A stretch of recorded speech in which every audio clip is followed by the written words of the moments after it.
I see more folks have joined, so I think we can get started with our logistics.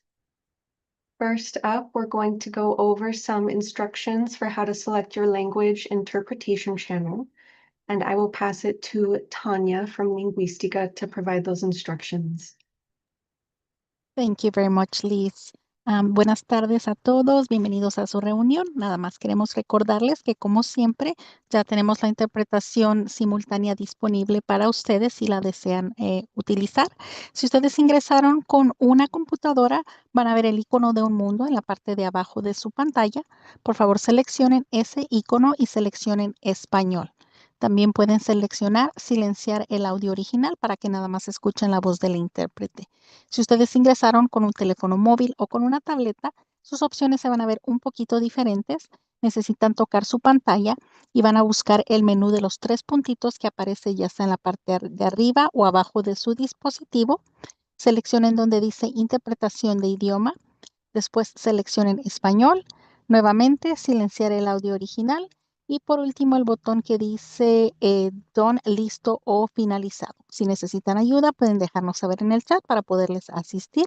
Y ahora vamos a dar esas mismas instrucciones en inglés. Hello, everyone. Welcome to your meeting. This is just a reminder that, as usual, we have simultaneous interpretation available for those of you who need it. If you are joining with a computer, you will see a globe at the bottom of your screen.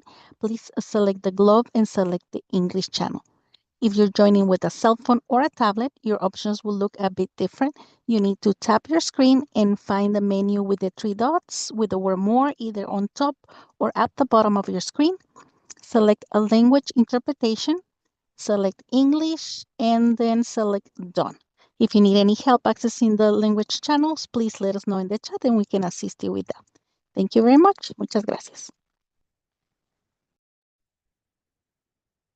Thank you, Tanya. This is Liz. I'm going to pause for a moment as we finish setting up our interpretation. So I'm going to wait until I see a thumbs up before we move on. And let us know, as always, if you are having any trouble selecting your interpretation channel. I've mentioned this in the past couple meetings, but do want to emphasize again, if you are having any issues at all throughout the meeting, hearing the meeting in your preferred language, do feel free to interrupt us. You can unmute and let us know, raise your hand, or put something in the chat. We really do want to make sure that everyone is able to hear the meeting and participate. So please don't hesitate to reach out if any issues come up. One other note about interpretation. We've heard from some of our bilingual members that they are sometimes having difficulties hearing when they are joining a specific interpretation channel. So we also want to let everyone know, if you are bilingual and fluent in both English and Spanish, you can stay outside of the channel and you do not need to select an interpretation channel. Again, do let us know if you're having any issues. I'm going to move us through our logistics slides. Here you see a reminder about our naming conventions, and this is helpful for us and our attendance tracking and stipend distribution process. So if you are a member of the CSC, we ask that you add the letters CSC into your Zoom name. And if you are a resident who is a part of our stipend program, please add the letter R. You might see one of us change your names throughout the meeting if you are unable to do so. Oops. For all other folks in attendance tonight, we also ask, if you are here representing an agency, to please include that in your Zoom name as well. And if you are joining as a member of the public, we ask for you to indicate that by putting the letter P in your Zoom name. And we will be sure to call on you if you raise your hand or have any comments during our designated public comment. Here we just have some reminders about our virtual meeting etiquette. We ask for everyone to stay muted unless you are speaking. And if you are calling in on the phone, you can mute and unmute by pressing *6. We also ask for everyone to please raise your Zoom hand if you have a question or comment throughout the night. And again, if you are calling in on the phone, you can raise your hand by pressing *9. And one final reminder for residents in the stipend program to stay on for at least 75% of tonight's meeting, which is around 90 minutes. On this slide, we have a reminder about our group agreements. Everyone who is joining these meetings has agreed to help achieve our meeting goals to focus on solutions, opportunities, and productive dialogue. This includes letting everyone participate, maybe stepping back if you tend to talk a lot, and stepping up if you tend to be a little more quiet.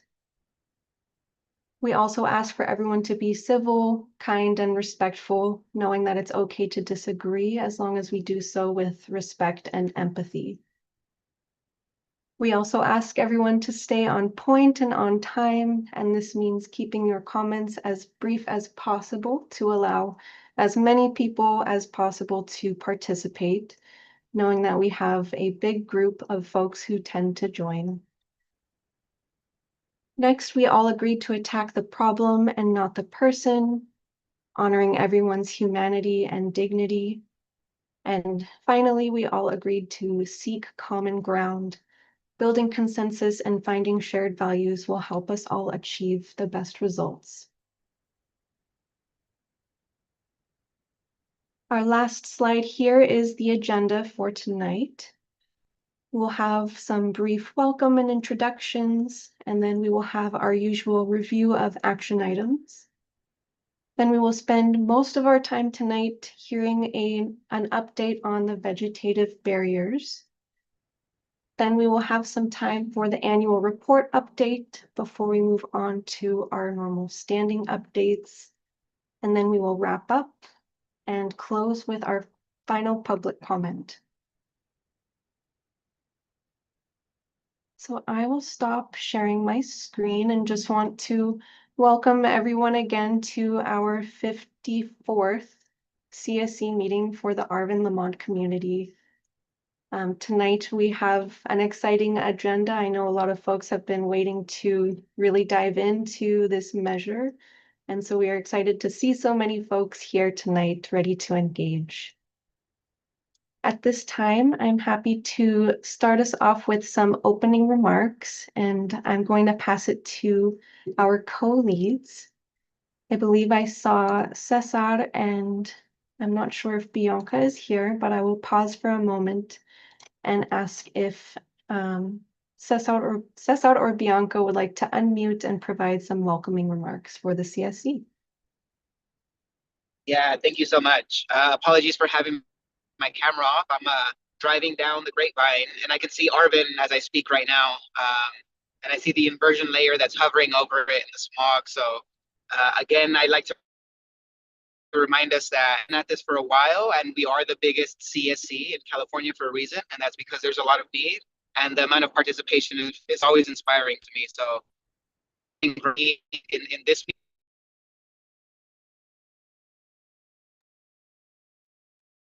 This is Liz. Cesar, you just broke up. to speak as much as they can. Sorry. That's okay. Thank you. I think we heard most of your message and echo how inspiring it is to see so many folks who continue to show up and engage in these very important meetings. And I hope you're driving safe.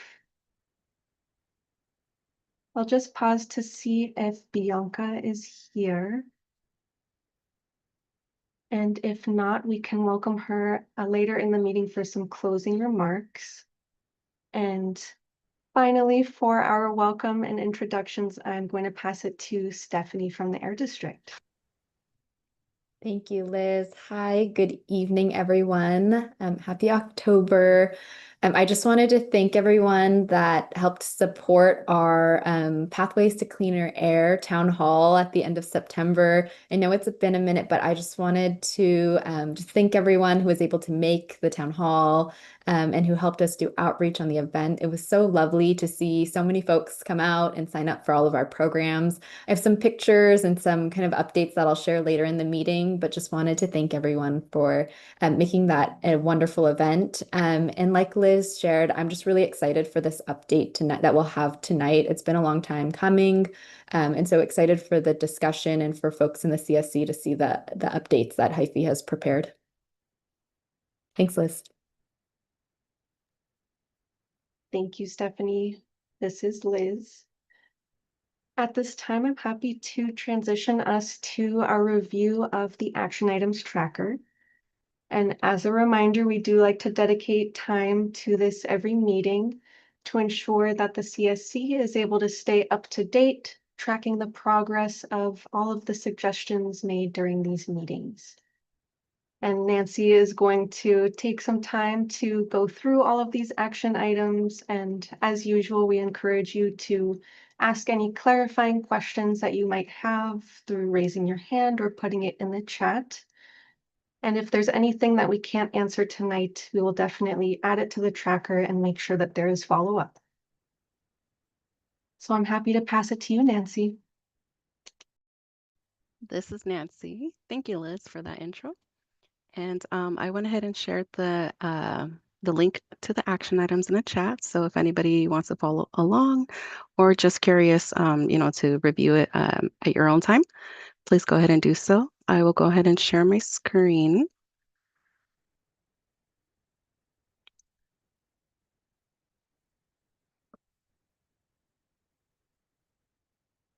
Can everybody see that? Thank you. Yes. Okay, so these are the action items, just a routine check-in for all the progress and what we need to be doing, like any follow-up. And so these action items are from the previous CSC meeting. So we do have a few of them to go over. The section that we will be going over is the in progress. And so these first 4 action items are going to be geared towards Caltrans. And so if you all remember from the last meeting, we had Jason join us, who was, doing a little update for all the work that they have been doing in the community. And so a few action items came out of this. And Jason is actually working internally with his team just to ensure that all the logistics such as the community going out to site locations and just to bring other updates. And so as soon as we receive more information, we will be sure to share this with the CSC. And so that was the first 4 action items, which were for Caltrans. The next action item, the Air District will follow up on an air pollution concern related to the fields around Arvin High School. And so we were made aware that there was a situation going on across the fields. And so an inspector went out to go investigate, and then they were able to speak to the farmers. And so, we were able to respond to this air pollution complaint and ensure that compliance with the district rules.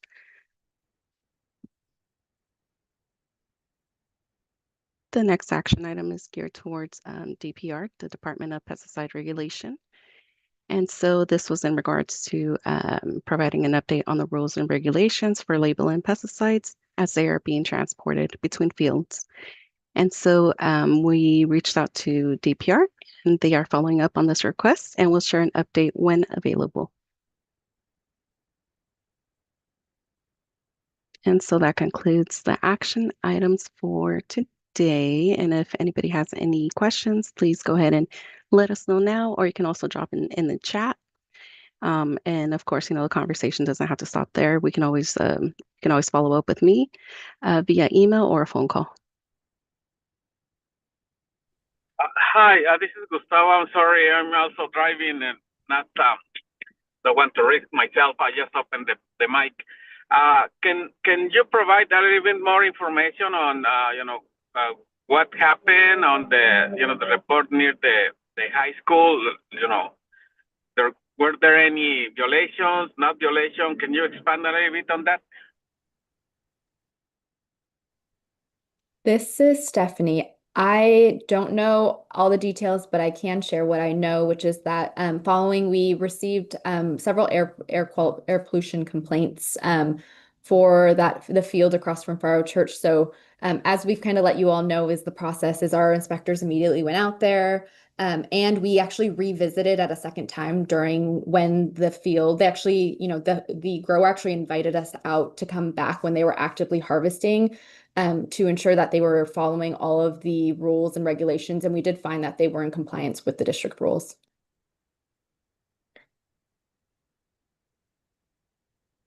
Let me know if you have any follow-up questions to that. And if I don't know, I can follow up with our compliance team for any additional details.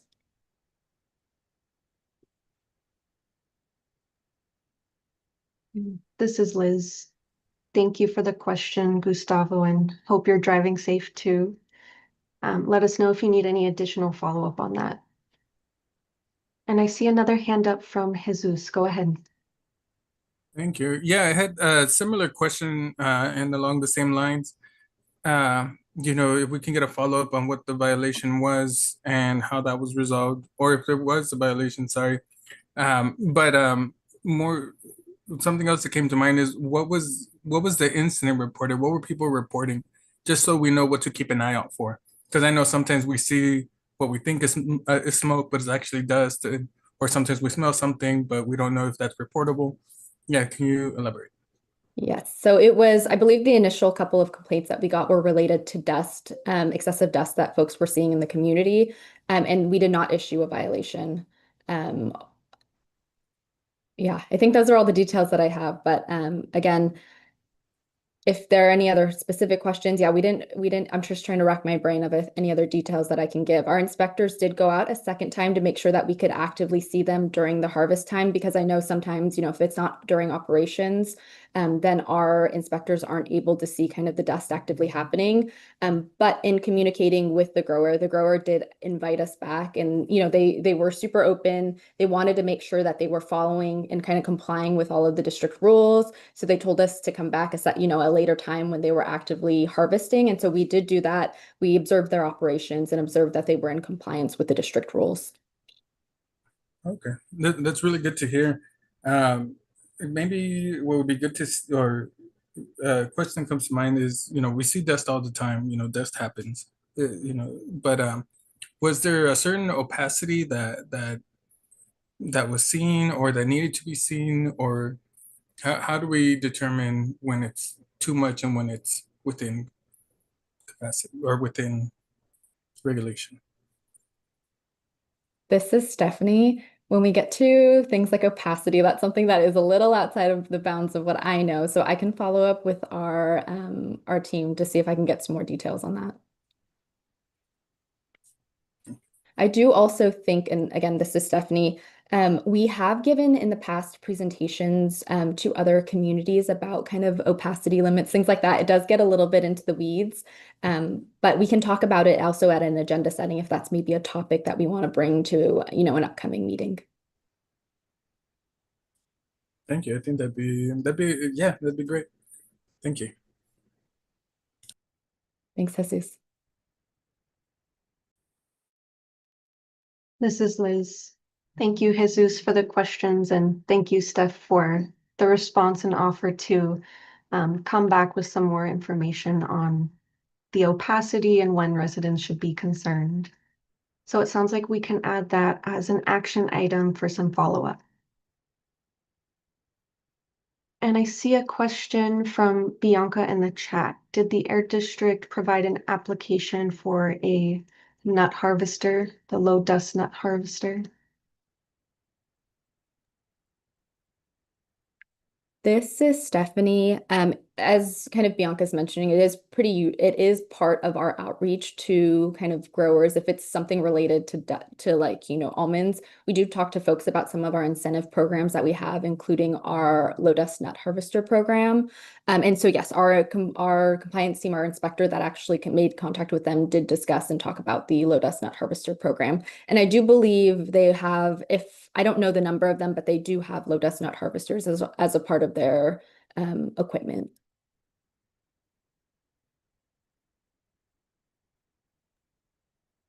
Thank you. This is Liz.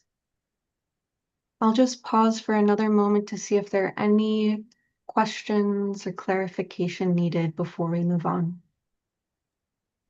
Hi, Liz. This is Gustavo. I understand, that, as Stephanie explained, that the work was, in compliance with the district regulation, but can we explore maybe,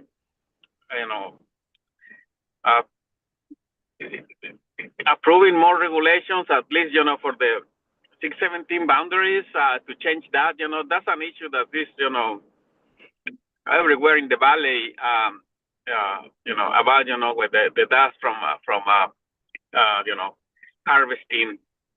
Is that something that we can at least have a conversation, maybe not today, but in the future meetings? Improving the regulations to protect communities from dust pollution? This is Stephanie. I have a couple thoughts. We, as an air quality agency, we get to do this really amazing community level work with you all. But regulations that we have really do span throughout the whole valley. That's just kind of how our rules and regulations work, is we do have valley-wide rules and regulations. And so I do want to make sure, though, that if it's the opportunity, we can plug, this committee into opportunities that we have with kind of getting involved in our rulemaking. We have done that before with, certain suites of our rule, like we have our LDAR rules that we kind of have brought before that are related to oil and gas. So any opportunity that we do have those rulemakings, we definitely will and commit to sharing those with the CSC. But as an air quality agency, we do typically, our rules span really through the whole valley, because we are a valley-wide, San Joaquin Valley-wide air quality agency. But I think a couple of things that I'm thinking of is making sure to always plug the CSC into kind of the rules and regulation, like the process to get involved in rulemaking. And then also through this process, and what I actually really had, I think was a cool opportunity that I had was we have a lot of definitely great opportunities to have contact and connections with these growers. I actually did talk to this grower myself, and in our conversation, he was really I had the most, amazing conversation with him, because he was really trying his best to make sure that what the operations were doing in the community were having as few impacts as possible. He described to me how he tried to make sure that, it's a lot of the farm's activities weren't happening when kids were out, and really trying to think creatively of what he could do to kind of help really with the dust. And so I think there's definitely lots of opportunities for us to continue to have conversations, us as an air district, as someone who can go out and, do inspections and talk to them about grant programs, is continuing to do outreach as well, and education, to make sure that, folks out there in the community know concerns that the CSC has, and then also, know the opportunities that they can take advantage to help reduce dust through like our incentive programs. So I think those are a couple of avenues that I think the CSC definitely can have an impact in. Yeah, thank you, Stephanie. Did you mention to him maybe for him to apply for the green barriers? This is Stephanie. I have not had that conversation with him, because we don't actually have at this point an open RFP for vegetative barriers. We have actually opened the RFP, have an application, and closed it. So that's kind of where we are in the process. But should it be, and the application we have in-house actually kind of fulfills the commitment technically. But I do think this maybe could be a good chance for us to dig into vegetative barriers as well, which is kind of the main meat of this essentially this meeting is for us to talk about vegetative barriers. But I have not done that outreach because we already have an application in-house for a project and we don't have an open request for proposal at this time.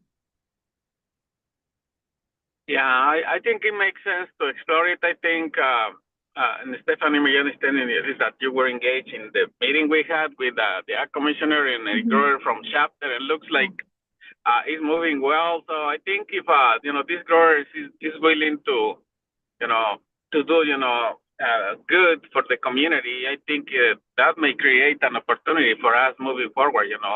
As you know, green berries are very important for our community. So just to keep that in mind and don't forget that there are people that are willing to collaborate with our communities.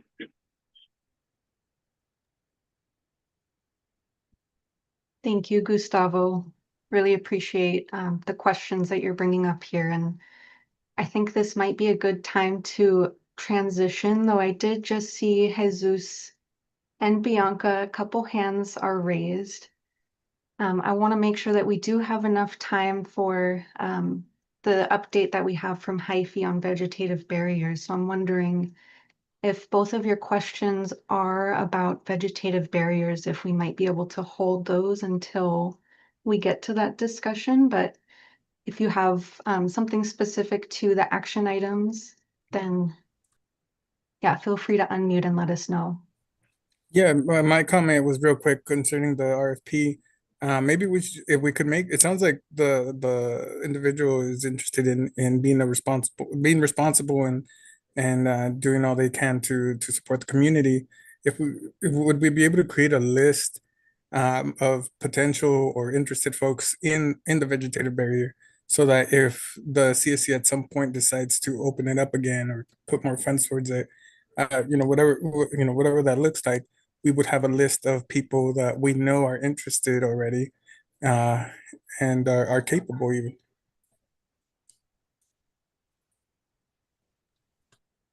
Thank you, Jesus. Oh, go ahead, Steph. No, I was just going to respond and say, I do definitely think that's possible. And I do think maybe it might be a good opportunity for us to dig into the vegetative barrier update, because I think that might get us percolating on kind of what our options to kind of move forward with next. But yes, I will say that's totally an option for us to, it could be on the table that we put together outreach. But I actually do want to make sure that we have an opportunity to hear the proposal that's kind of on the table now. That way you all kind of have a sense of what, all the possibilities that are out there. Definitely. Thank you. And Bianca, we can go to you before we officially move to our vegetative barriers update from Hyphy. So I do have, I don't know if it's into a question to a comment, but I understand that the presence of doing an RFP is to give the opportunity for any applicant to apply. But is there any opportunity for us maybe to open it when there's a necessary need for the community? And if so, do we have to go to the legislative or to CARB so we can make that possible, or to the Air District Board, especially when these type of opportunities, as you were mentioning, that you spoke to the grower, he was open and willingly to work with the community. If there's an opportunity, we should run with it. I think this is a moment and we should take advantage of it, especially how the circumstances are economically. Is really hard for some of these growers to take advantage of this. But if we make it possible and explore other possibilities, I think we should. It's gonna create that comfort for other folks to apply. So I wanted to see if the Air District needs to go to the board, to cardboard, or to the legislative. Where are we able to support? Because if we see the need and when we see the support that other people are wanting, well, is talking in generally, like if these growers are wanting to apply for these programs, where we could be able to support.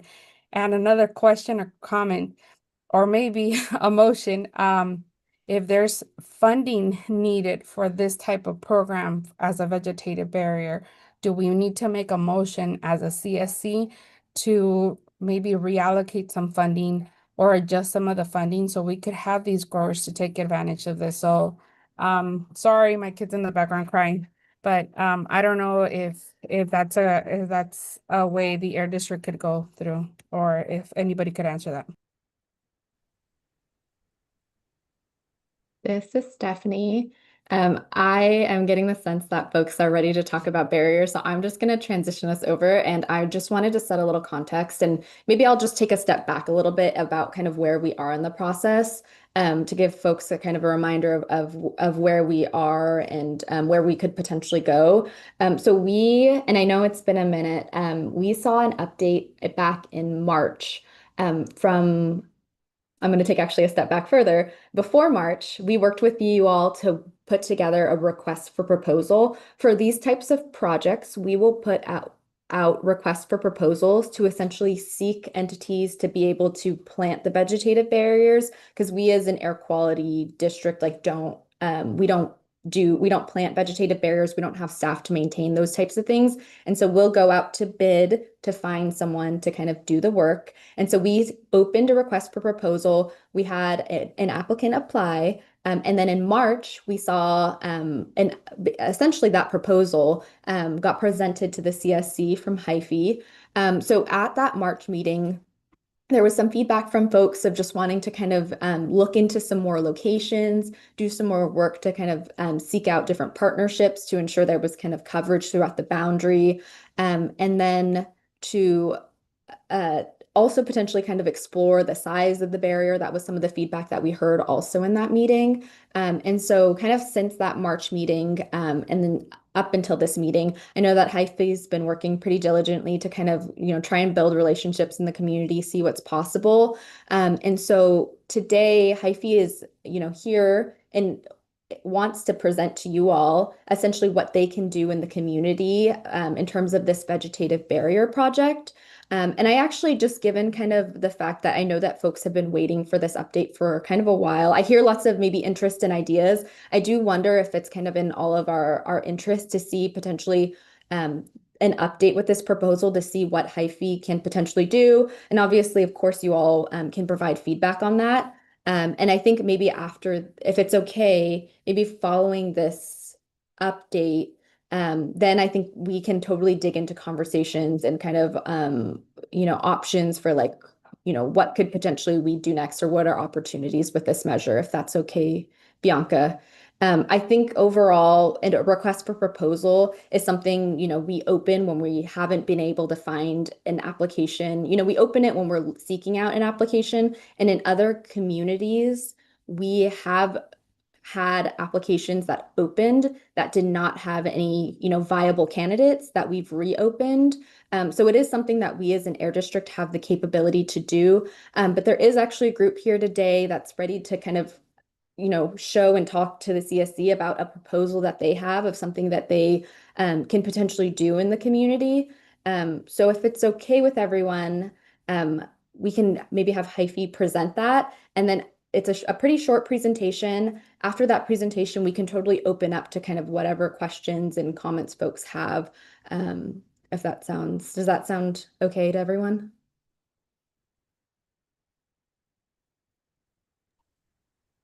Seems like it, Steph. Okay, seeing some I thumbs up. see a thumbs up.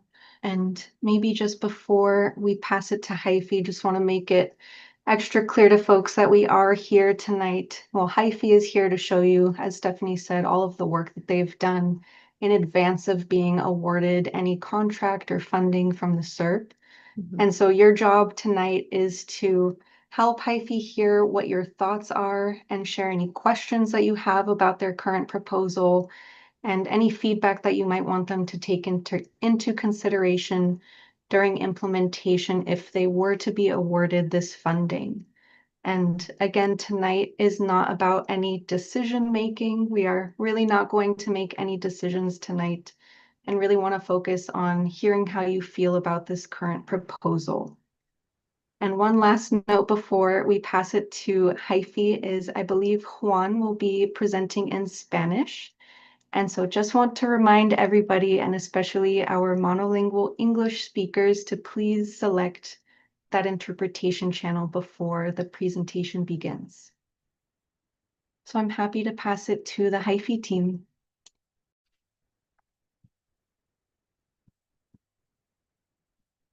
Hi, Liz. Thank you. I'm gonna share my screen, so hopefully we won't have any issues. Can someone please confirm that you are seeing the slide? Yes. Perfect. All right. So, buenas noches a todos. Me llamo Juan Peñalosa Gutiérrez y soy parte del equipo. Soy ingeniero del laboratorio de diseño de HIFAS, HiFi Design Laboratory. Y hoy vengo pues a hablar, actualizarlo sobre el estado de esta propuesta de barreras vegetativas en Arvin y Lamont y pues también abrir el piso para una discusión y preguntas como estábamos mencionando antes. También hay dos integrantes de nuestro equipo acá. Está el fundador Brent y también tengo un compañero Max que ha estado más, digamos, asociado con las reuniones pasadas. Quiero empezar pues dando como una agenda, repasando una agenda, el orden del día, ¿cierto? Tengo 5 puntos aquí que quiero pues pasar un buen tiempo hablando de ellos. El primero es hablar un poco de nuestra organización y la historia con justicia ambiental. El segundo punto, hablar un poquito de nuestro proceso, ¿cierto? Que es un proceso liderado por ustedes, la comunidad. Ustedes son los que guían este proyecto, esta propuesta y toman las decisiones, ¿cierto? Todo es basado en la comunidad. Y también son diseños, pues los que vamos a proponer están basados en la evidencia. Tenemos un proceso donde en ese proceso de diseño basado en evidencia recolectamos datos, información para de pronto identificar sitios potenciales de barreras vegetativas. Eh, Después hay un tiempo donde vamos hacia ustedes, la comunidad, con varias opciones y pues obviamente ustedes toman el tiempo de revisarlas y también darnos su feedback, de pronto ustedes van a tener sus propias propuestas o cambios. Trabajamos también con las agencias gobernacionales, también los contratistas locales para implementar este proyecto y también luego de construir la barrera, monitoreamos un tiempo el efecto, ¿cierto? Queremos ver si esa barrera es efectiva o no. No solo es construir algo y ya desaparecimos, no, hay un proceso que seguimos y es todo basado en la evidencia, pues, pero ligado con ustedes, la comunidad, como pues guiándonos y tomando todas las decisiones. Otro punto que quiero tomar y para hablar son de las barreras vegetativas, explicar un poquito de nuestra experiencia como tal diseñándolas y construyéndolas y también con las comunidades que hemos trabajado, similares a las de ustedes, y ver un poquito pues del diseño de las barreras y qué hace una barrera efectiva, ¿cierto? No es solo plantar árboles porque sí, pero hay un plan, un procedimiento que seguimos para construir una barrera efectiva. También quiero tomar un tiempo para mostrar el sitio potencial que en Arvin, que pues fue también escogido y recomendado por ustedes en nuestra pasada reunión. Y finalmente abrir el espacio para preguntas y diálogo, que yo pienso va a ser uno de los puntos más importantes hoy. Entonces empiezo hablando un poquito de nuestra organización y la historia. El laboratorio de diseño de HIFAS, HiFi Design Laboratory, es una organización impulsada, motivada por una misión que es promover la justicia ambiental y de salud. Fuimos fundados más de hace 15 años en West Oakland, en el oeste de Oakland. Fuimos parte fundamental en crear la primera comunidad AVE 617 en Oakland, que fue una de las primeras en todo el estado. Y también fuimos parte del primer comité de barreras vegetales dentro de este comité AVE 617 en Oakland. Y ya llevamos más de una década desarrollando esta tecnología como una solución para los problemas de calidad de aire. Hasta la fecha ya hemos trabajado en 4 estados y hoy pues voy a tomar un tiempo de pronto de repasar unos de estos proyectos. También somos un equipo interdisciplinario, somos ecologistas, diseñadores y ingenieros especializados, motivados por el reverdimiento urbano. Prácticamente nos pueden ver ustedes como la comunidad, como una herramienta técnica para ustedes dedicada para promover esta justicia, ¿cierto? También quiero dar énfasis de que, pues, bajo nuestra experiencia trabajando con muchas comunidades que promueven la justicia ambiental, un punto muy claro y pues también que determina qué tan efectivamente se mueve un proyecto y la velocidad es la confianza. Entonces espero que de pronto esta charlas y las pasadas y pues las futuros podamos pues como mejorar esta confianza entre los dos para que el proyecto pues siga de una manera muy fluida. Y bueno, sí, eso es un poquito de nuestra organización. Ahora quiero hablar un poquito de nuestro proceso, ¿cierto? Como mencioné antes, nuestro proceso es completamente liderado por ustedes, la comunidad. Ustedes toman las decisiones y nosotros le ofrecemos el conocimiento técnico, la experiencia técnica para ustedes tener toda la información en sus manos y tomar decisiones efectivamente.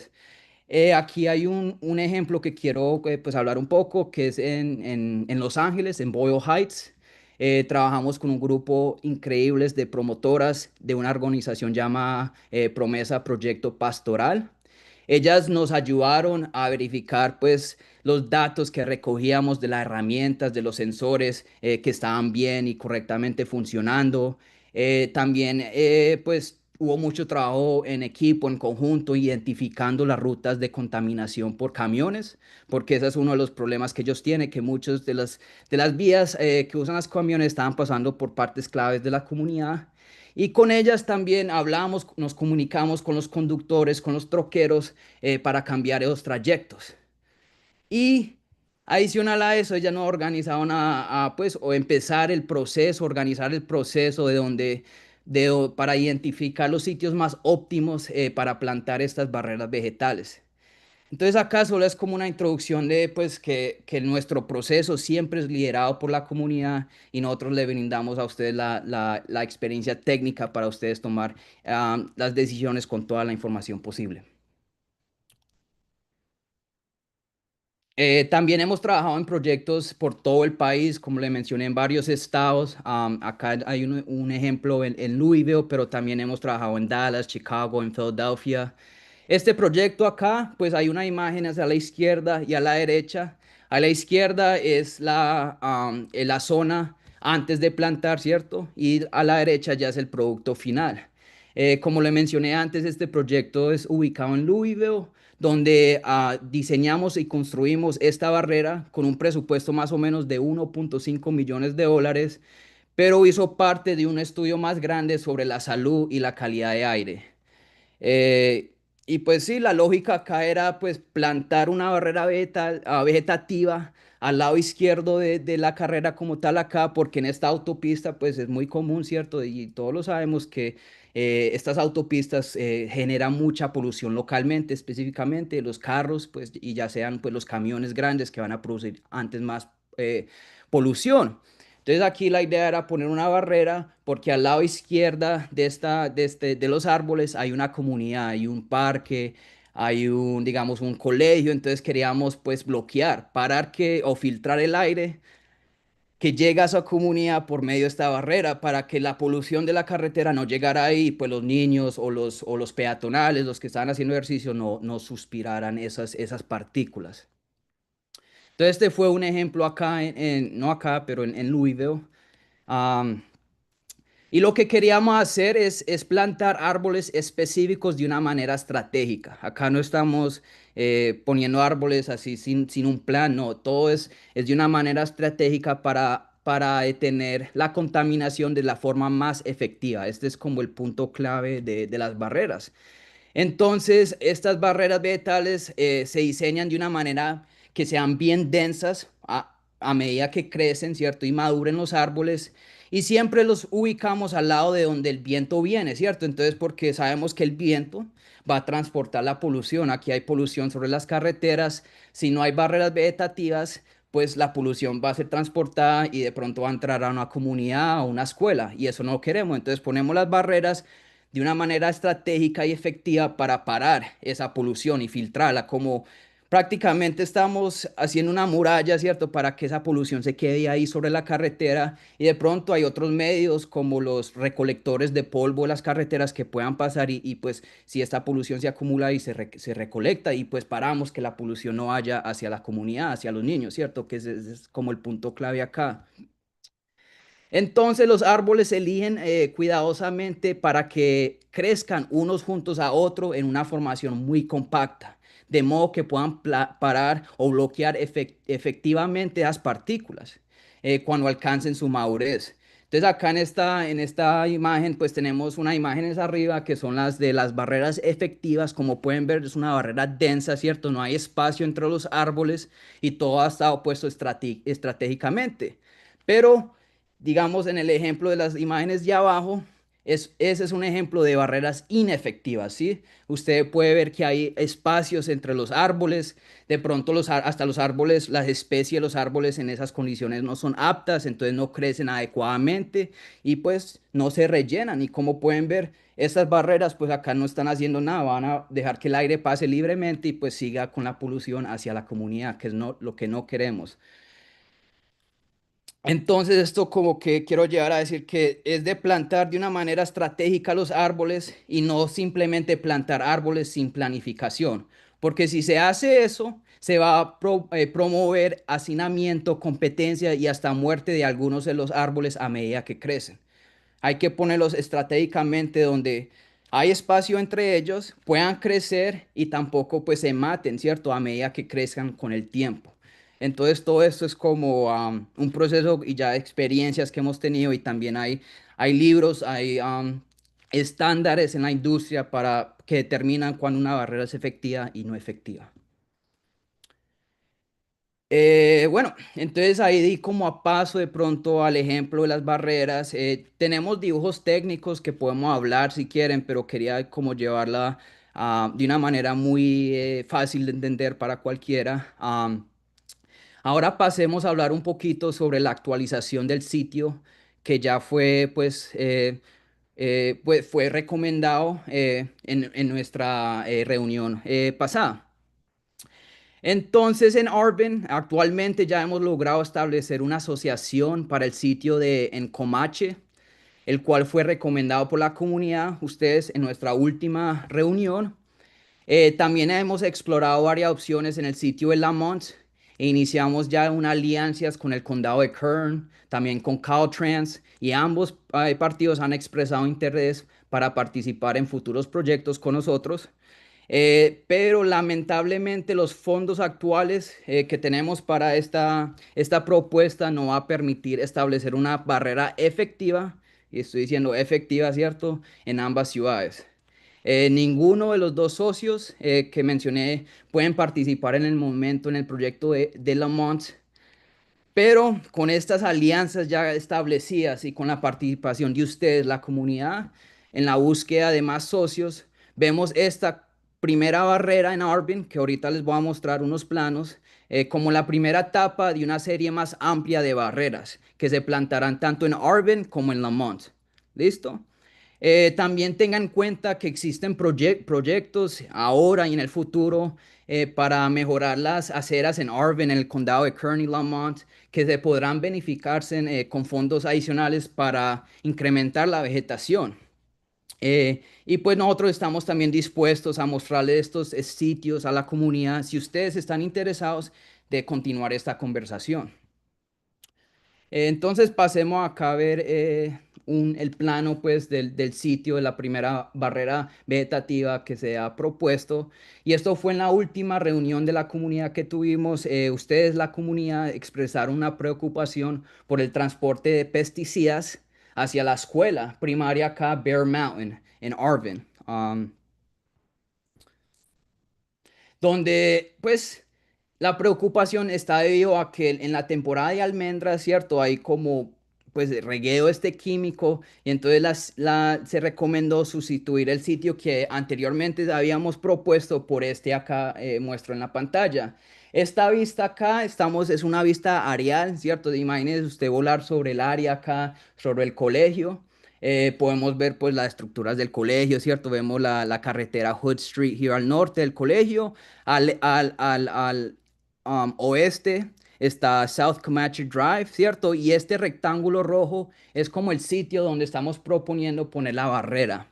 Y todo esto es para bloquear, pues, que esos pesticidas, esa contaminación no llegue hacia la escuela, que es una área, pues, de alto riesgo en este, en este sitio. Y desde entonces, pues, la ciudad de Arvin ya ha aceptado integrar el diseño de esta propuesta de barrera vegetal en las mejoras que ya tienen planes de mejoras de las aceras, de las alcantarillas. Entonces ellos ya tienen planificadas estas mejoras y están dispuestas a integrar parte de este diseño ahí. Quiero también señalar que aunque estamos autorizados para plantar en terrenos públicos, ¿cierto? Las áreas públicas que ya fue aceptado, también existe la opción de plantar en terrenos, por ejemplo, en este ejemplo, la escuela. Pero todo depende si pues el subcomité acá de la comunidad nos puede ayudar a establecer una conexión con la escuela. Pero esto es una posibilidad. ¿Qué más puedo mencionar de esta imagen? Pues sí, esta fue la alternativa que en la última reunión de la comunidad fue recomendada. Quiero mencionar que de pronto ese rectángulo se está pasando un poquito para el lado del colegio, pero todo actualmente tenemos sí, propuesto plantar una barrera en toda, pues en el área pública hasta ahora. Bueno, sigamos a la siguiente vista. Entonces acá ya nos estamos alejando un poquito de esa vista, ¿sí? Ya vemos más carreteras, ¿cierto? De alrededor de acá del colegio primaria, Bear Mountain. Vemos que está, pues la barrera vegetal está acá en el rectángulo rojo, que es el sitio que estamos proponiendo poner la barrera. Y pues la línea verde acá, que está al este de South Comanche Drive marca las mejoras o las áreas donde se van a mejorar las aceras y las alcantarillas ya por la ciudad de Arvin que tienen planificadas para este lado de la carretera. Este lado, como puede ver, extiende pues varias millas, extiende desde un poquito sur de Mark Street y llega hasta Shane Court. um, y, y recomendamos también no solo instalar la barrera vegetativa, pero también necesitamos un sitio de control para ver qué tan efectiva es esa barrera. Y pues nosotros recomendamos un sitio al norte o al sur de esta barrera para tener un sitio de control, ¿cierto? Para comparar y pues tomar de pronto unas mediciones acá en el sitio de control y compararla con las mediciones de donde te pusimos las barreras y ver si efectivamente sí está funcionando, ¿cierto? La barrera como tal. Eh, También quiero pues repasar que la cantidad de fondos asignados para esta convocatoria no es suficiente para cobrar, es solo suficiente para cubrir una barrera. A menos que las condiciones locales del sitio, de este sitio acá, determinen que sobre dinero para plantar una segunda barrera en Lamont, que es pues esa es la idea. Sin embargo, no podemos saber hasta que el caso que pues obtengamos un contrato y comencemos el proceso, porque como les mencioné a ustedes antes, el proceso es basado en la evidencia y nosotros darle opciones a ustedes como la comunidad y ustedes al final tomar la decisión de qué camino pues dirigirnos, ¿cierto? Como un grupo. Eh, También agradecemos cualquier apoyo que se pueda obtener del comité para encontrar más socios en Lamont que de pronto nos permita plantar allá. Y de pronto ya sea esta ronda o la próxima, contamos con el apoyo de Caltrans del Distrito 6, pero debido a la complejidad de los permisos en el derecho de vía pública también, pues se da la complicación de que le estaba mencionando. Entonces, pues si podemos, le agradecemos la colaboración con la ciudad de Lamont y con la escuela primaria, si se permite establecer pues, una conexión con ellos y podamos de pronto hasta eh, plantar cierta la barrera en el espacio de la escuela. Eh, bueno. Ahora hablemos del presupuesto presentado. Pues en total contamos con un presupuesto de casi $500,000, donde el 23% de ese presupuesto va a ir hacia el diseño y la gestión del proyecto. Esta sección incluye pues el financiamiento para la gestión del proyecto, la ingeniería, el diseño de los planos y hasta el modelamiento del viento para desarrollar algunos diseños efectivos. También contamos con casi el 40% hacia la instalación y materiales. Entonces esto incluye los costos de adquisición y entrega de los árboles. Estamos contando más o menos con 90 árboles y junto con gastos de plantación e instalación y el sistema de riego. Y después contamos como con un 28% de ese presupuesto para el mantenimiento y la custodia pues, de la barrera vegetal. Este mantenimiento pues, está presupuestado para mantenerse sobre un periodo de 10 años. Incluye pues, los costos de mantenimiento general, reemplazo de árboles muertos y monitoreo en la calidad y del antes y después de esa intervención, ¿cierto? De ese diseño de la barrera. Pero sí, entonces como tal contamos con un presupuesto más o menos de $500,000 para poder hacer esta barrera. Quiero sí mencionar que de pronto la cantidad acá puede ser un poquito fluida porque no podemos saber como tal ya cuál es la mejor opción, pues sin empezar el proceso. Tenemos que empezar el proceso para pues mirar qué opción es más óptima acá. Entonces, pues quiero que tengan en cuenta eso. Y pues estamos encantados, motivados de realizar esto y otros ajustes, pues si es necesario para comenzar el trabajo en este proyecto.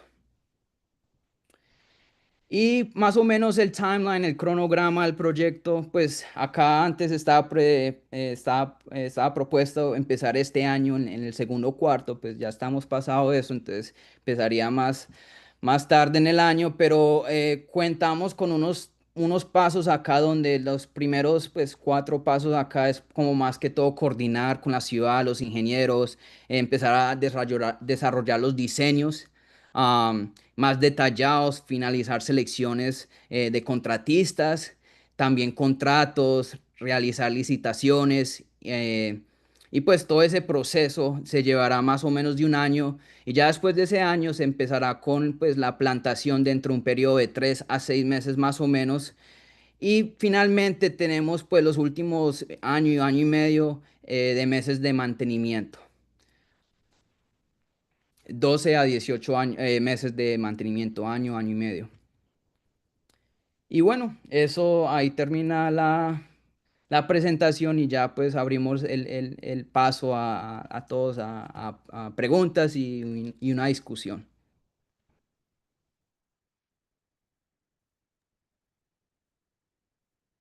Thank you so much, Juan. This is Liz. I see one hand up from Jesus. Go ahead.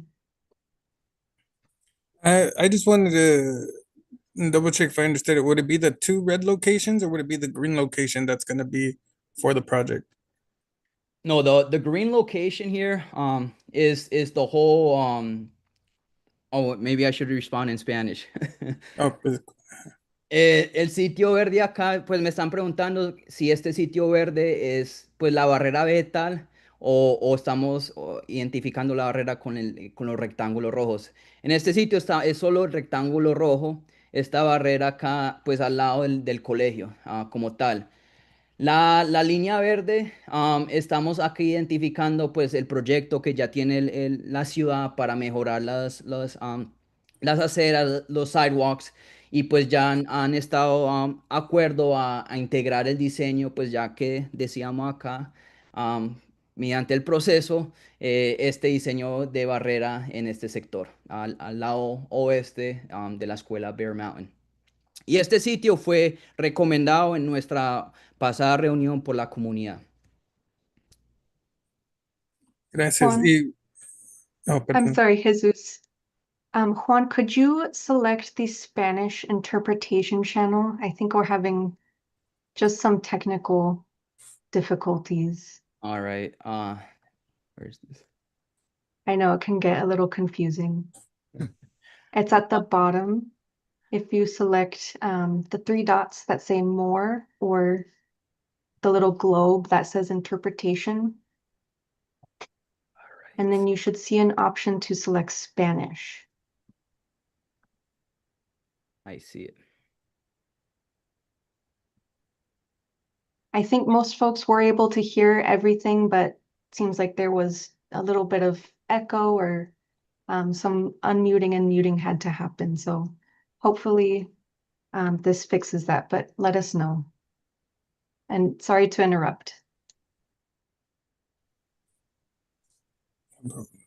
No, sorry. And then I saw that there was a response of there was no clear partner in the Lamont community. What would have entailed to have a clear partner? I know you mentioned that the district wasn't able to. Was that our specifically our supervisor's office, or was it the district as a whole that wasn't able to partner?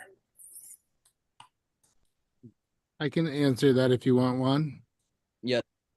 Cool. Yeah. So, Gustavo, we reached out to the school and didn't get a response. We were also working with Caltrans, who we thought we were going to have some good development with. They are interested. That is also generally going to take longer. So, in the context of this project, which we submitted originally like last December, we were hoping to just get the project going.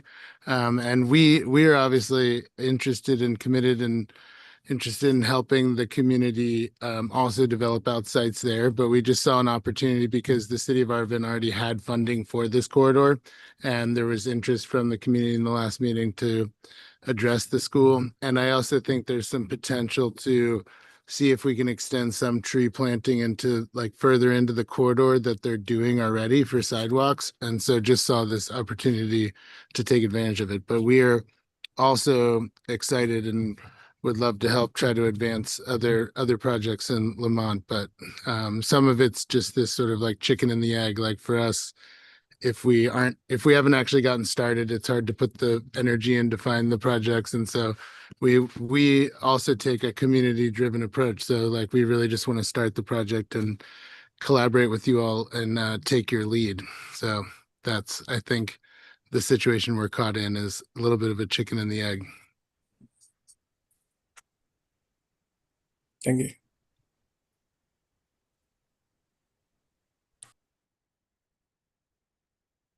Thank you. I see another hand from Gustavo. Go ahead.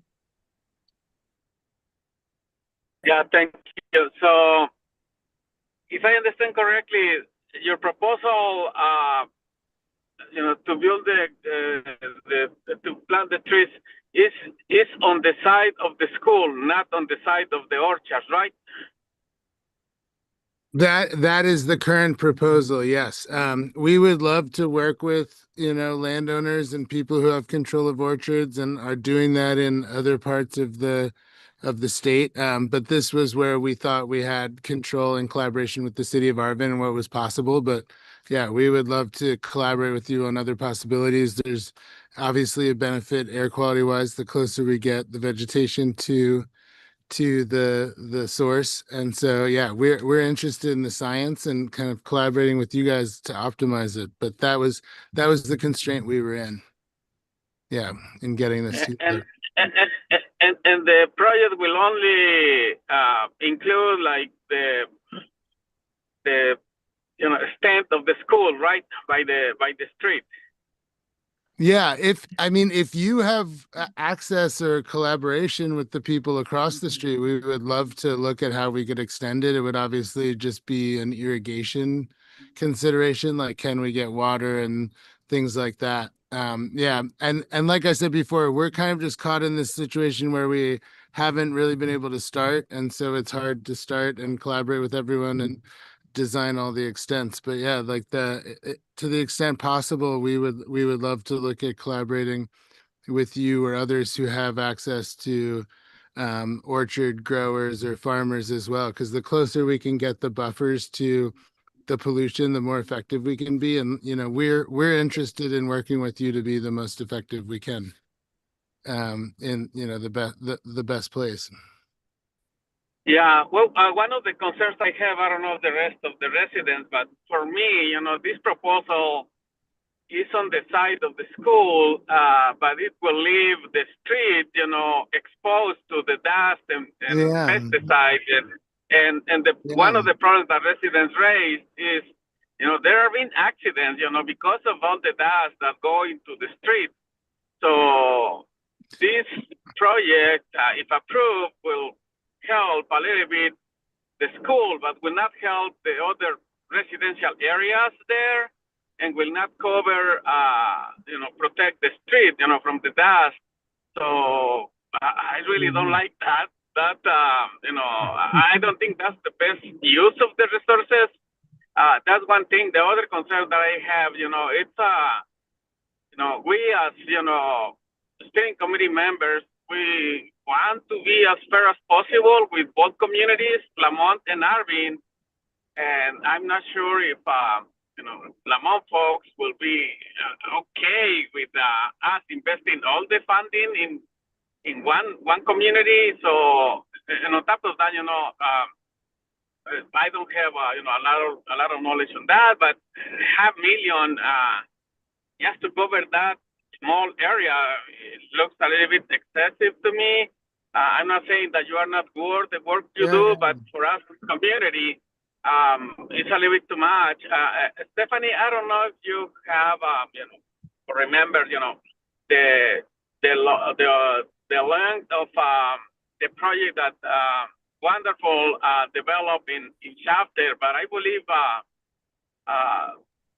their project was, I think, include more than 1 mile. And if I recall correctly, I think they applied for 200,000.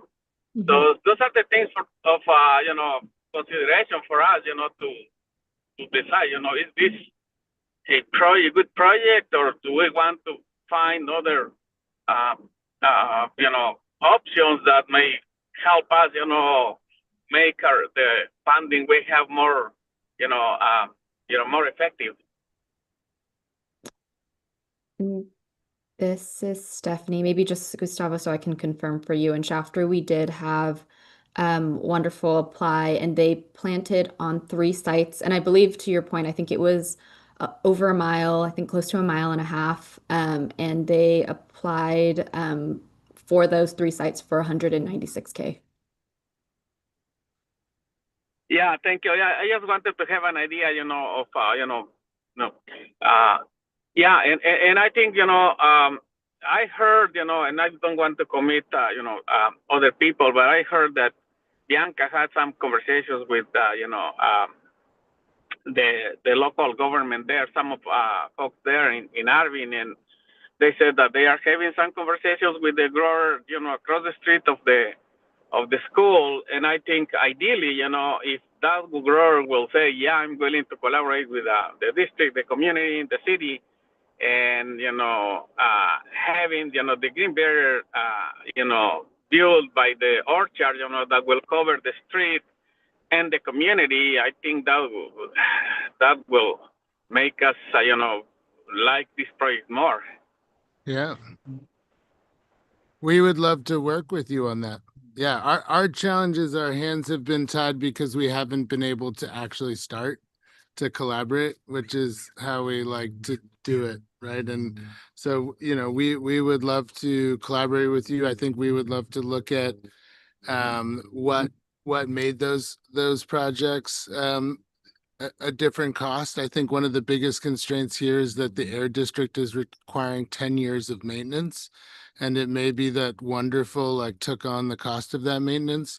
But for us, like, we're happy to share all of it completely transparently, but like, we found the costs to do that maintenance from local contractors, and like are happy to share all of that totally transparently. And so a lot of it was the constraints that we saw in the RFP, and some of it not having the sites totally defined. And so we're just caught in this situation where like we would love to get started with you and try to find the best opportunity and try to bring our experience from other projects around designing them effectively, but like part of our approach is to collaborate with community and the growers and the people in the area. Like we're doing this similar process in Stockton and working with the community and Caltrans and others. So we just want to get started with you all too, to sort of design and optimize the location. And our approach is to be totally transparent with everything. So that would be our hope. And you know, we've put in now almost a year of ideas and thinking and just strategizing to try to help, because we're committed to this type of work and to the idea of pesticide management with vegetative buffers, and want to collaborate to do that well with you all. Yeah, and you mentioned, the local contractors to do the maintenance. It will be the city of Arvin or private contractors to take care of the project for the next 10 years. Yeah. In the RFP, they required us / contractors that we find to be responsible for it. And so that is something, just so you all know, that we've never experienced on any project ever. Normally there's an establishment period of 3 years. And so these are like extreme measures we're also committing to, because the Air District is asking for it, because we're committed to this type of work. But yeah, this would require a contractor. We would love, though, like if we got into the project and found the right partner, whether it's a school or one of the growers, and they said we would want to take on some of that maintenance, like we would happily remove that money and put it into more planting. This isn't money like we're making personally. So it's a commitment that is extreme from any other contract we've ever seen, or RFP, to commit to 10 years of maintenance. So if we can find other strategies, we would love it. Yeah, because I think another concern is if it's not that I'm not saying that you are not trustable, but you are not hearing like someone that we can go if we see things that are not working. If it's the city of Arvin that will be responsible, we know where to find them. But I think those are some of the implications, for this project,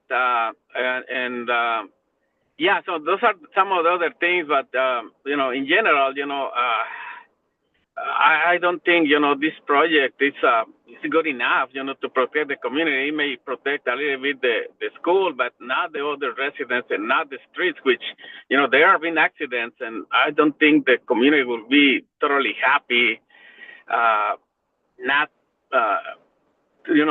taking care of that issue. If we are able to build the barrier there, I think it should include the street, to reduce to improve the safety of the residents, drivers up there in Arvin, because that's another concern. So the dust is, our health, the health of our community, but also safety when driving. This is Liz. Really appreciate you raising all of those concerns, Gustavo, and sharing that feedback. And thank you, Brent, for also sharing some of the constraints that you're working in and helping us understand the position that you're in. Sounds like I'm hearing definitely a lot of feedback from the community already. I see we have a lot more hands as well. And I think I'm also hearing from the HIFI team a willingness to take in this feedback and work with the committee to, make these adjustments if they were to get awarded that funding. So just wanted to share a bit of what I'm hearing there. And I'm happy to see that we have quite a few hands up. We can go to Deanna next.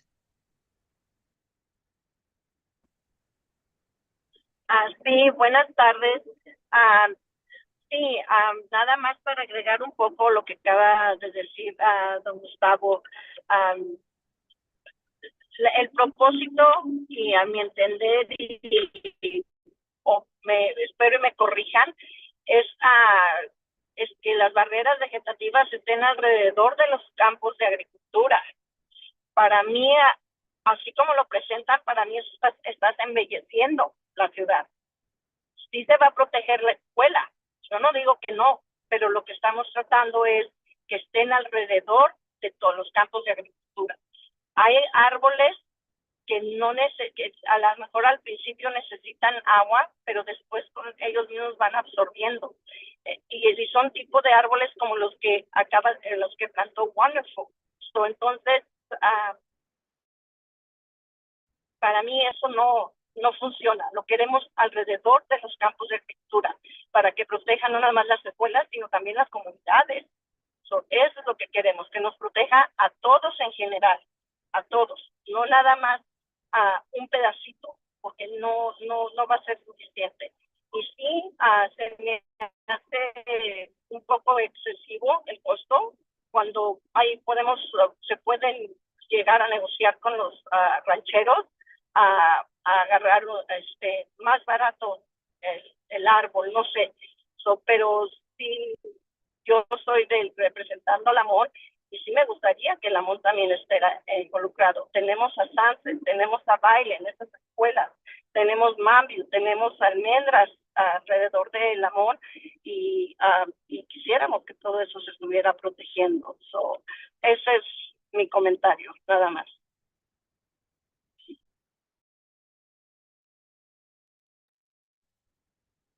This is Liz. Thank you, Deanna, for sharing some of your concerns as well and bringing in the perspective of a Lamont resident. I'm going to go to Estela. Go ahead. Hola, buenas tardes a todos. Soy Estela Escoto. Estoy un poquito ronca, pero mi preocupación más que nada, que lo hemos venido repitiendo año tras año, es la contaminación que pasa de estos campos de almendra en la comunidad. Nosotros sí mencionamos que la escuela está muy cerca, más nunca dijimos que queríamos nada más que se hiciera esa barrera en la escuela. Se mencionó que está expuesta a la contaminación de todo ese polvo, porque no es nada más un simple decir, oh, es el polvo, es un polvo contaminado con pesticidas.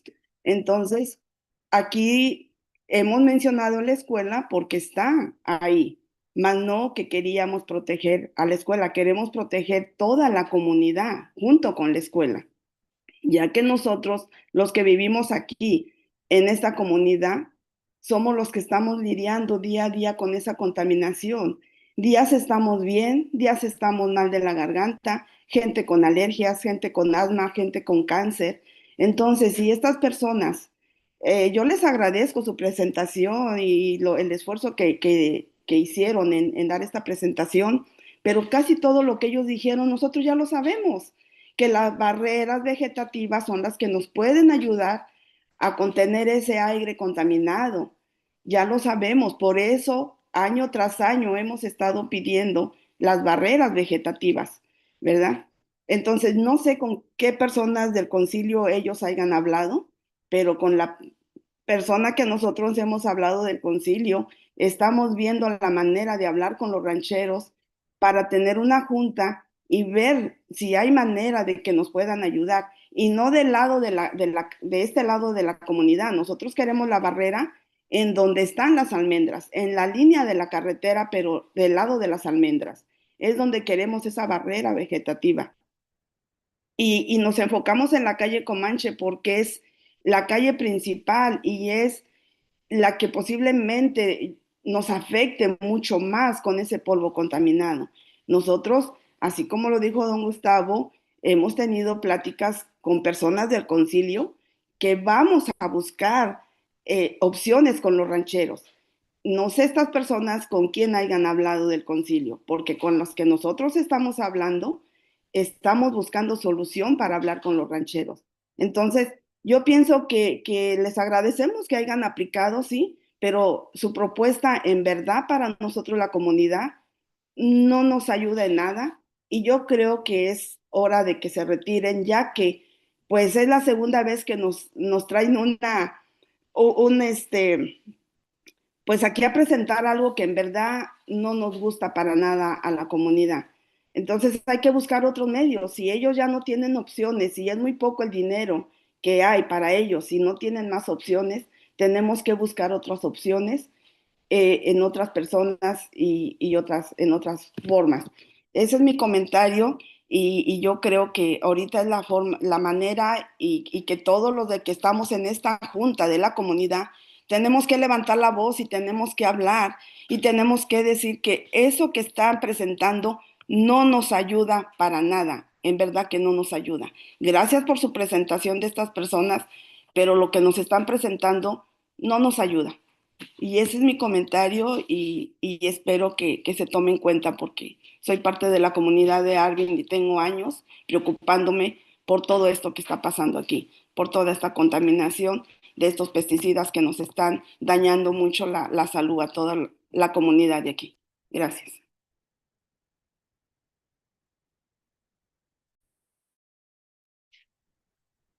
Thank you, Estella. This is Max from Hyphy.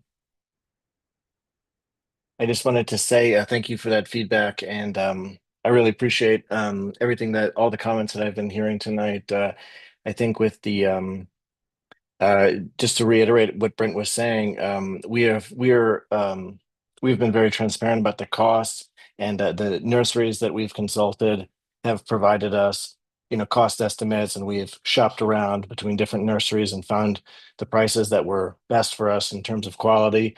But we're always eager to hear what other options there may be, if other people have insight as to where to source trees that are more cost effective. We'd be eager to know more about that. And our as far as like what we were talking about with regarding the school, we had just received this very specific instruction about wanting to protect the school from a particular community member. So that's how we shaped the proposal. But of course, what we've been trying to say is basically that this is just a suggestion that can be revised by the community, and the length of the barrier can be lengthened, and the choices as to how what tree is composed the barrier can also be changed.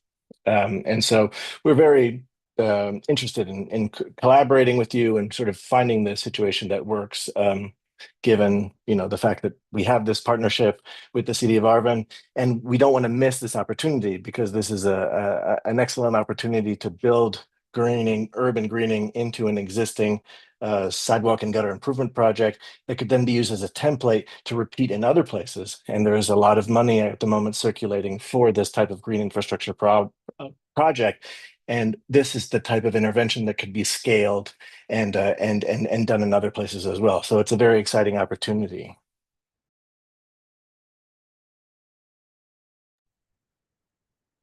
This is Liz. Thank you, Estella, for again sharing the concerns that you have and some of your frustrations. We definitely hear you, and Max, also appreciate what you're naming. Again, a willingness to adjust this proposal if you were to be awarded the funding, adjusting the proposal in response to some of the feedback that you're hearing tonight. And I do see a few more hands up and want to make sure that we are able to hear everyone, so we can go to Bianca next.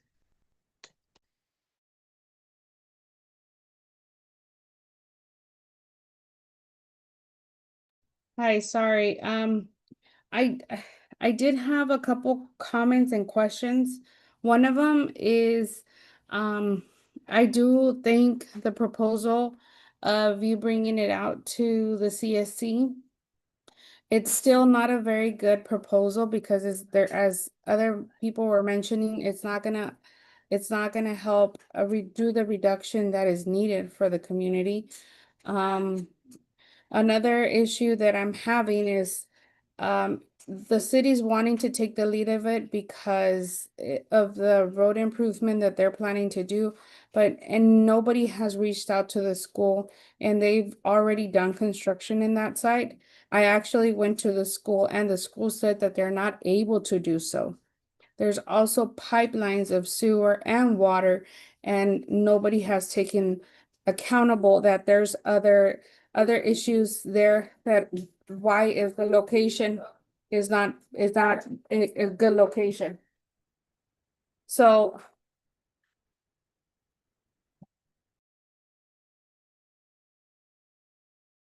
So I'm pretty sure that it's gonna be shut down. I do appreciate the time and effort, but as I mentioned earlier, if we do have growers that are willing to do so, we should take advantage of it. Also, if we have a grower that is open to make more projects out there, then we should do so. I've been in that site. It's very small. It's not a lot of trees. I know that the way you've addressed it to reduce the contamination, but you guys have not reached out to the school, and that's a big alarm that even though you want the money or request the funding, but you haven't done your homework how you should. I'm pretty sure you haven't done it. I actually did my own homework. I went to the school, I went to the to the water district, and they all said that there's some downfalls of having it there. So I don't agree with that proposal. I'm sorry. And if I have to do a motion, I could do the motion right now too. Hi, Bianca. This is Amy. I just want to take a step back for a moment and clarify the process. All these things that everyone is sharing is 100% correct, right? Everybody is sharing their reactions and recommendations and limitations of the proposal that you're hearing today. So just want to remind folks that the intent of the conversation is to see, in this case, how HIFI is responding to the request for proposals. And what we heard loud and clear in their presentation was their approach to how they would engage in this work and a possible location site. So as a reminder for any of the measures that you all have voted on for allocation of funding, once you all as a committee decide on which contractor or which respondent to an RFP would be awarded, then the location and the details and the implementation itself would be selected only with the committee's recommendation and voting. So there is no voting today because they are here in listening mode and really to share their approach. And so I'm looking at the time, so it's 6:27. We do have updates about the annual report, and we also want to make sure that you have time to hear directly from some of the agencies that have some updates for you. We know that Kern Energy has a response to some of the previous action items. So again, want to remind us that we all are doing a great job in providing feedback to HIFI to let them know whether or not this proposal is a fit or not a fit, but there is no voting that's going to happen today. So with that said, I see Gabriela and Jose and Francisco and Cecilia have their hands raised. And so want to know if you have any other feedback for them that they need to consider before we move on to the next item. And I saw you unmuted, Brett, so I'll give you a second, an opportunity in a second too.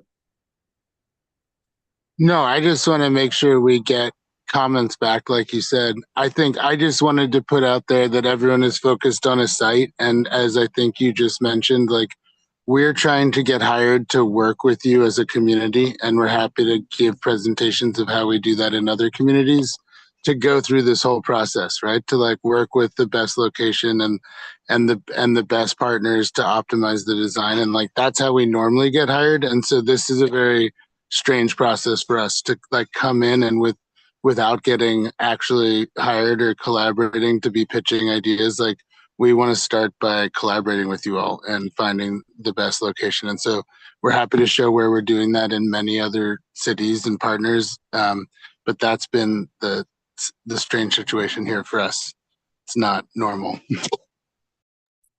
This is Amy. Thank you, Brett, for clarifying your typical approach for engagement.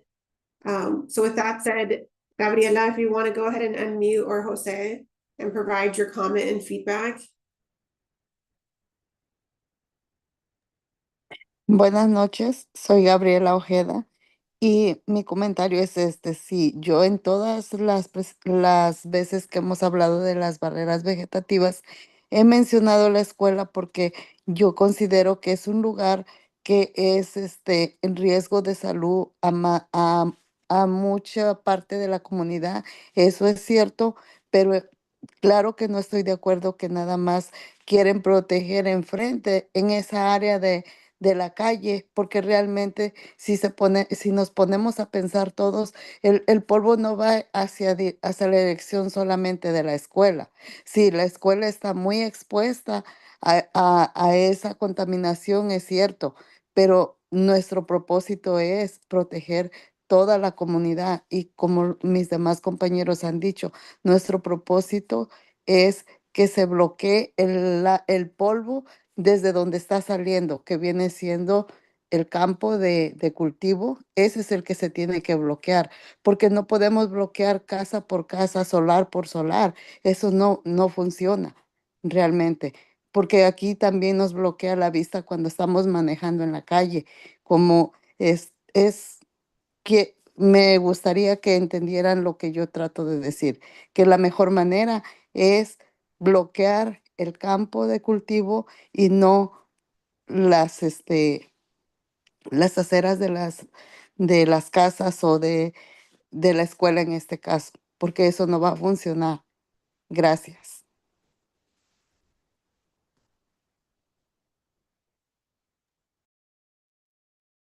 Thank you, Gabriela, for sharing more of your feedback. We can go to Francisco next.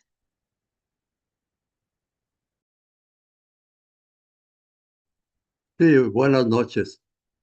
Mira, yo tengo un comentario porque cuando empezamos con esto de las barras, dijimos que iba a empezar desde la Nancy, todo lo que es la Comanche, hasta allá, hasta la escuela, porque nosotros vivimos aquí cerca de la Nancy y nomás lo que nos divide de las almendras es la pura calle de la Comanche, la pura carretera. Nuestras casas están atrás de la carretera.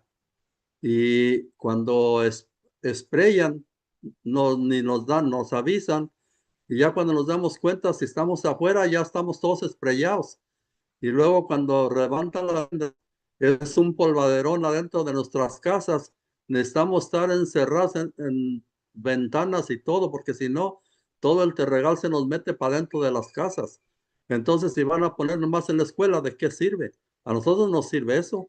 Si nuestras casas están nomás al cruzar la carretera y no nos van a pegar, pues, ¿para qué la queremos? Ese es todo mi comentario. Muchas gracias.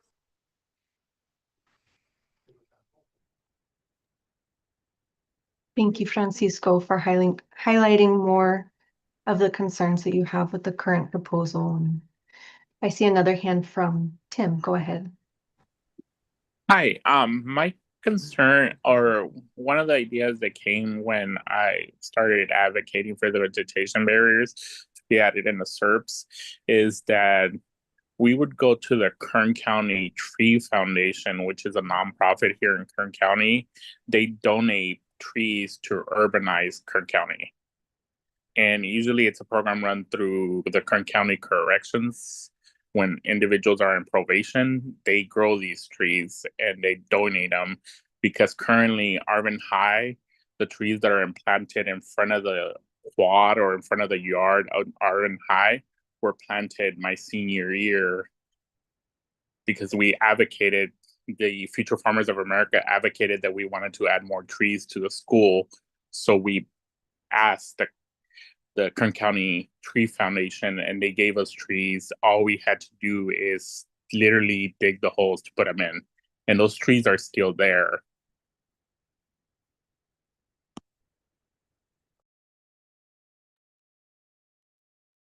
Thank you, Tim. This is Liz. So I think I'm hearing maybe a suggestion for a potential partnership between, if Hyphy were to be awarded this funding, one avenue that they could take. And Stephanie, go ahead. This is Stephanie. I maybe just wanted to quickly follow up on the Kern Tree Foundation. Apologies if I mixed up their name, but I did just want to add a little bit of context that we have reached out and worked with them kind of before. For example, in our Shafter proposals, they're a project partner, but we have kind of been told that this type of project, that it's a pretty large undertaking. And they have let us know kind of for previous proposals that we've reached out to them for, including in Shafter, that the scale of this project isn't something that they would personally apply for, but that they could be a partner as a part of the process. But yeah, to let you all know, that's a partner that we've reached out to also in terms of kind of the Shafter project as well. And I think because they are a bit of a smaller organization, they would be kind of happy to participate, but they wouldn't necessarily be like an applicant for this proposal.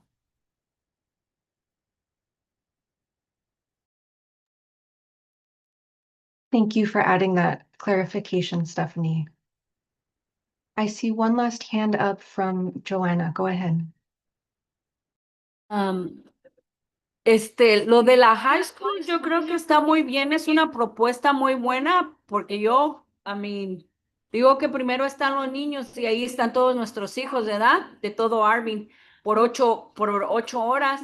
Yo digo que está muy bien para empezar la propuesta que pusieron, para empezar, porque no tenemos millones para hacerlo, ¿verdad? Esa es una. Otra, hay que agarrar ideas, cómo sacar el dinero, ¿verdad? Para cosas, para algo así como una propuesta de los rancheros que saquen de pues, de su propio negocio, que una propuesta para que los rancheros hagan algo para que no se haga tanto polvo, que cubran sus ranchos. Porque pues de pedir dinero, ¿verdad? Lo que hacen ustedes es algo bien grande, pero no nos van a dar para toda una ciudad. No nos lo van a dar. Y empezar por una escuela está muy bien, porque ahí están todos nuestros hijos, no solo los de Arvin, sino los de Lamont también, y lo de los rancheros de alrededor. Pues yo diría que no sé cómo se haría, ¿verdad? Una propuesta para que los rancheros cubrieran sus propios negocios, sus ranchos. No sé, pues eso es mi opinión. Pero lo que pensaron se me hace una idea hermosa, porque son los niños. Nosotros que ya estamos viejos, ¿verdad? Pero nuestros hijos. Ya. Bueno, es todo lo que quería decir. Gracias.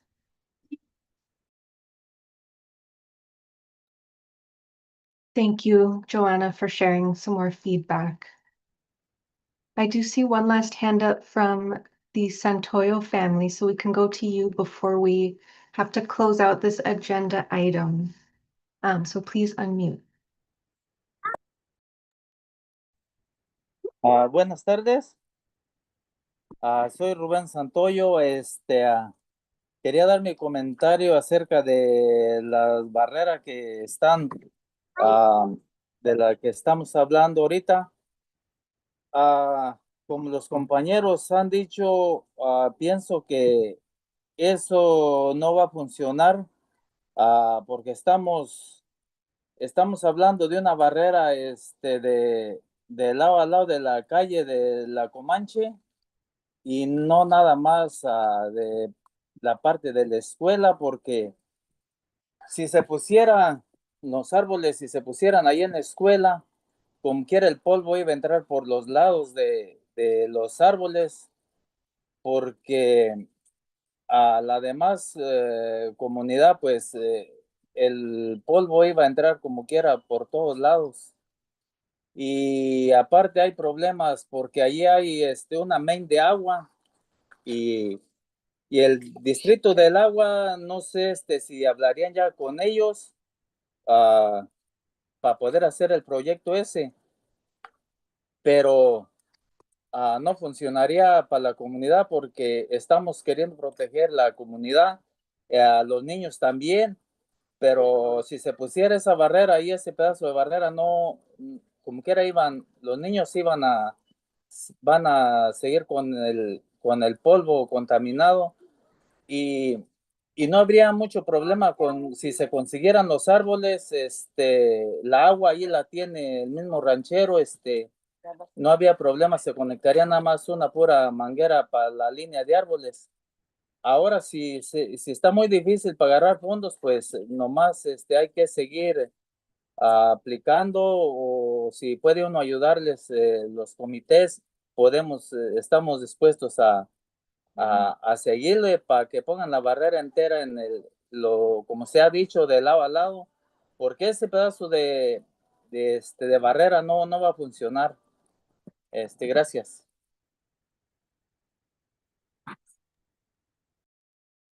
This is Liz. Thank you, Ruben, for sharing some more feedback. Definitely appreciate all of the feedback that everyone shared, all the concerns that you've elevated. They're very important for all of us, and especially Hyphy, to hear.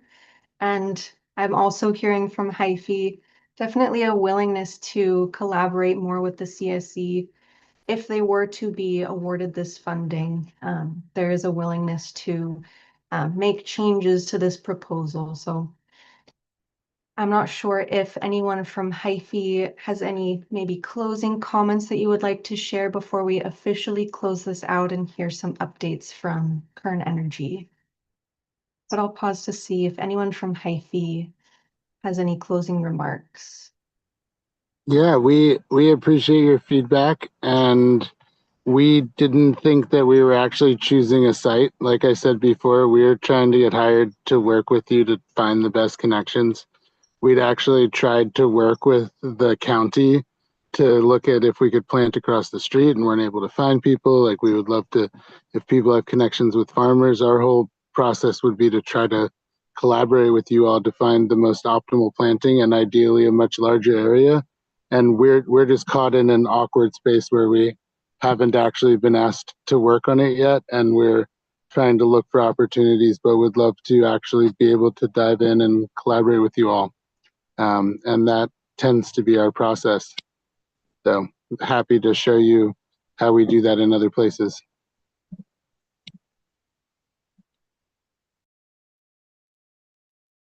Thank you, Brent.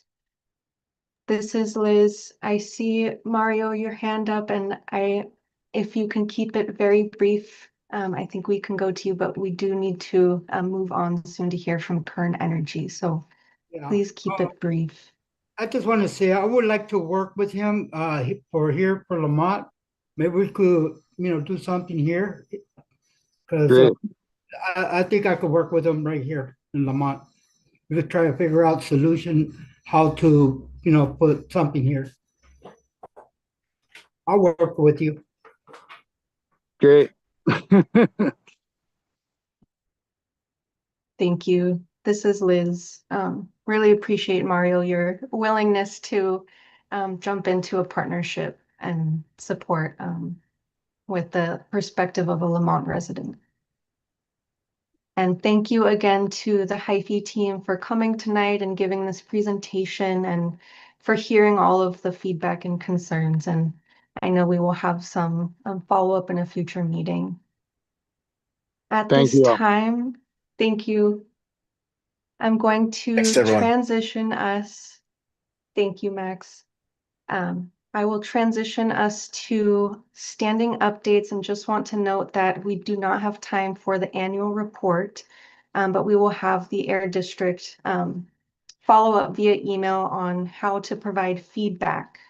So this will not be the last opportunity you have to hear about the annual report and share some of that feedback. For standing updates, I know we have Kern Energy here to follow up on some of those action items. So at this time, I'm happy to invite them to provide those updates. Awesome. Thank you, Liz. Making sure my audio is on. My name is Hector Lopez. I'm with Kern Energy, and I want to address questions about an outage that occurred in early August. And we do understand and share the community's concern with that. Now, during the first week of August, Kern Energy was involved in a global cyber attack that was noted during the last CSC meeting last month, and it was noted as a network outage. I think the district may have been cautious in the language used, given the nature of the event. The situation temporarily disrupted many of our systems and on-site activities. Now, during this event, the refinery operations were brought down safely and securely to further enhance the wellness and safety of the workers and the public. Kern responded quickly and returned to full operations, like I mentioned, quickly. Now, throughout the event and operations restart, we conducted environmental monitoring and worked closely with regulatory agencies, including our own air district, to assess and address the situation. As a result of the disruption, August 7th, 3 accidents of the 1-hour RELs were recorded on our fence line monitoring system at a point sources of P1 and P2. These were brief in nature, and our team worked in a way to remedy the situation promptly. Now, Kern made the required notifications and followed up the reports with the district. Now, we value that compliance, and we strive to be a good operator and are committed to ensuring the safety of our employees and neighbors. I also I'm going to try my best to address a couple of the broad questions that the district passed over late last night related to the handling and equipment of the breakdown request and vapor control and tanks. As I noted before, Kern Energy strives to be a good operator. The district rules recognize that issues occasionally happen. So in the event of a piece of equipment malfunctions, Kern reports a breakdown in accordance to district rules. Our team of highly skilled and trained operators are on site 24 hours a day and respond immediately to troubleshoot and remedy these quickly as possible. Now, since a situation like this is very unique for us, there's no single way to describe the response actions or monitoring that is in effect, although we continue to use the fence line monitoring system, continuous emissions monitors, and other devices as warranted. Now, relative to our tanks, current tanks are equipped with vapor control as required by the district, and this is for Rule 4623. We do have systems in place to sample, monitor, report, and otherwise comply with the rule requirements as permits, conditions of the permit. So that's my update from the last action item. I'll pass it back to you, Liz. Thank you, Hector. I see we have a hand up from Cesar. Go ahead. Yeah, thank you for that information.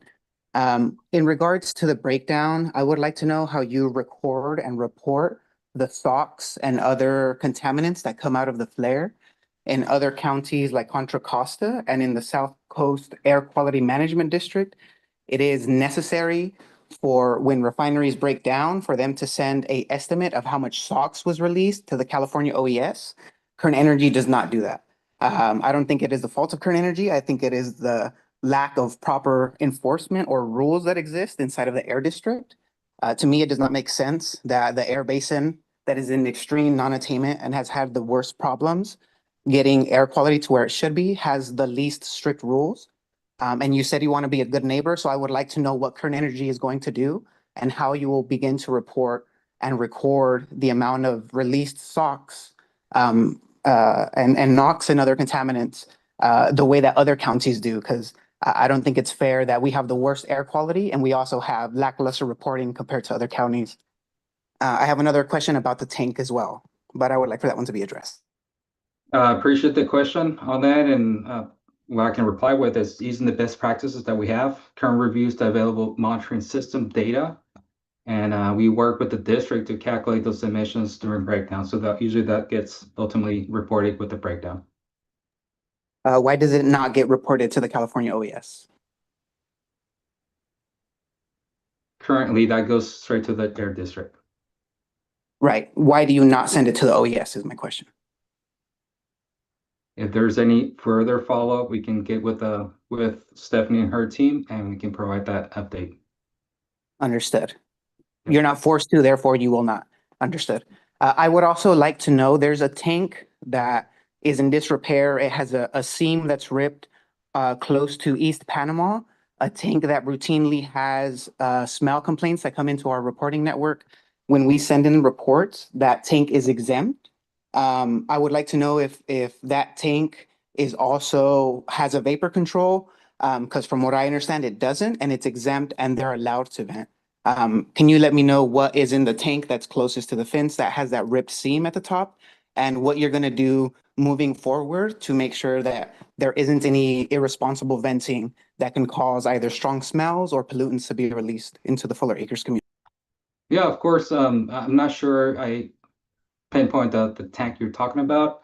But I can tell you this, all storage tanks here at Kern are evaluated for compliance with the district, again, 4623. And as required by the county, by the state, and our federal regulation. Kern must provide the district with a list of all storage products, analytical test results, and the emission calculations. So that's what I can tell you from the exempt tanks. So what I'm understanding is that the district would need to imply stronger rules for you to comply to the same standards as different areas of California? That's not up to me to decide. Okay. Thank you very much. You're welcome. And everyone, the Karen fence line, I drop a tag. I encourage everyone to sign up. If you haven't done so, it's there. Sign up with your email, and you'll be part of the communications and notification process as well. So thank you all.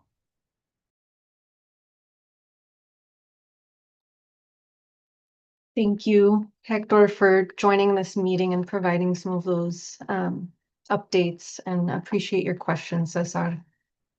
Yeah, thank you. I'm taking a look at the monitors and I am noticing spikes not passing the reference level, but there is H2S that's released during non-operational hours still.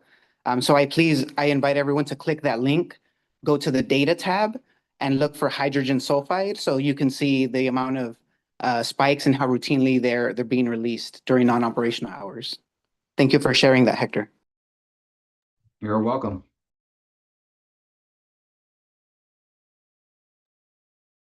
Thank you. You know, we have a couple other updates and we are nearing the end of our meeting. I'm not sure, Air District, if you have updates that you want to share at this time, or if you'd prefer to do those via email. This is Stephanie. I do want to save time for other agencies and then also for our wrap up. But maybe I'll just quickly mention again, thanks to everyone who attended the Arvin Town Hall. I know I saw quite a few CSC members there. We had a huge amount of people sign up for our air purifier program that opened that night.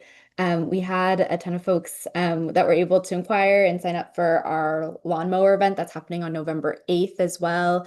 I think we had about 120 or so folks join us that night. So I just want to thank everyone. It was a lovely evening. And I talked to so many folks that aren't a part of our 617 process, which is, I think, one of the most fun parts is to continue to connect with your community and those that, aren't necessarily involved in our monthly meetings.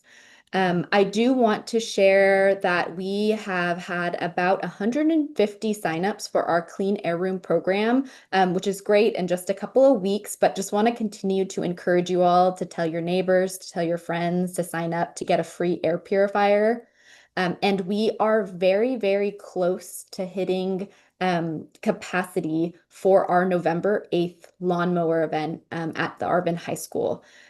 We have about, I believe, 270 people right now fully vetted, but we have some people in the queue that we still need to process their application.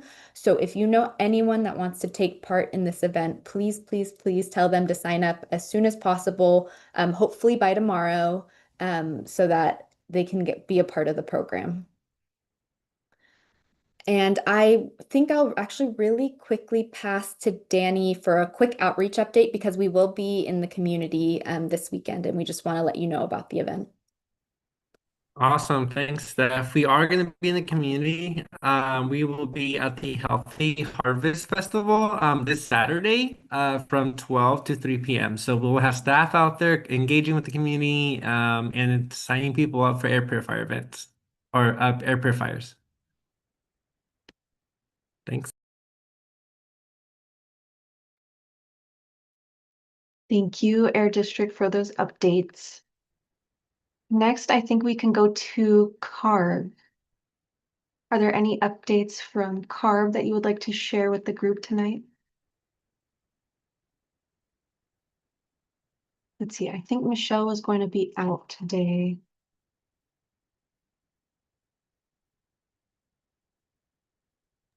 I'm not sure if we have you. Yeah, I'm not seeing anyone from CARB tonight. Okay. We can make sure to have some follow-up via email. So we can go to our next agency, DPR. Do you have any updates to share with the group tonight? Yes, this is Jimmy Wynn from TPR. I'll try to make this fast as I can.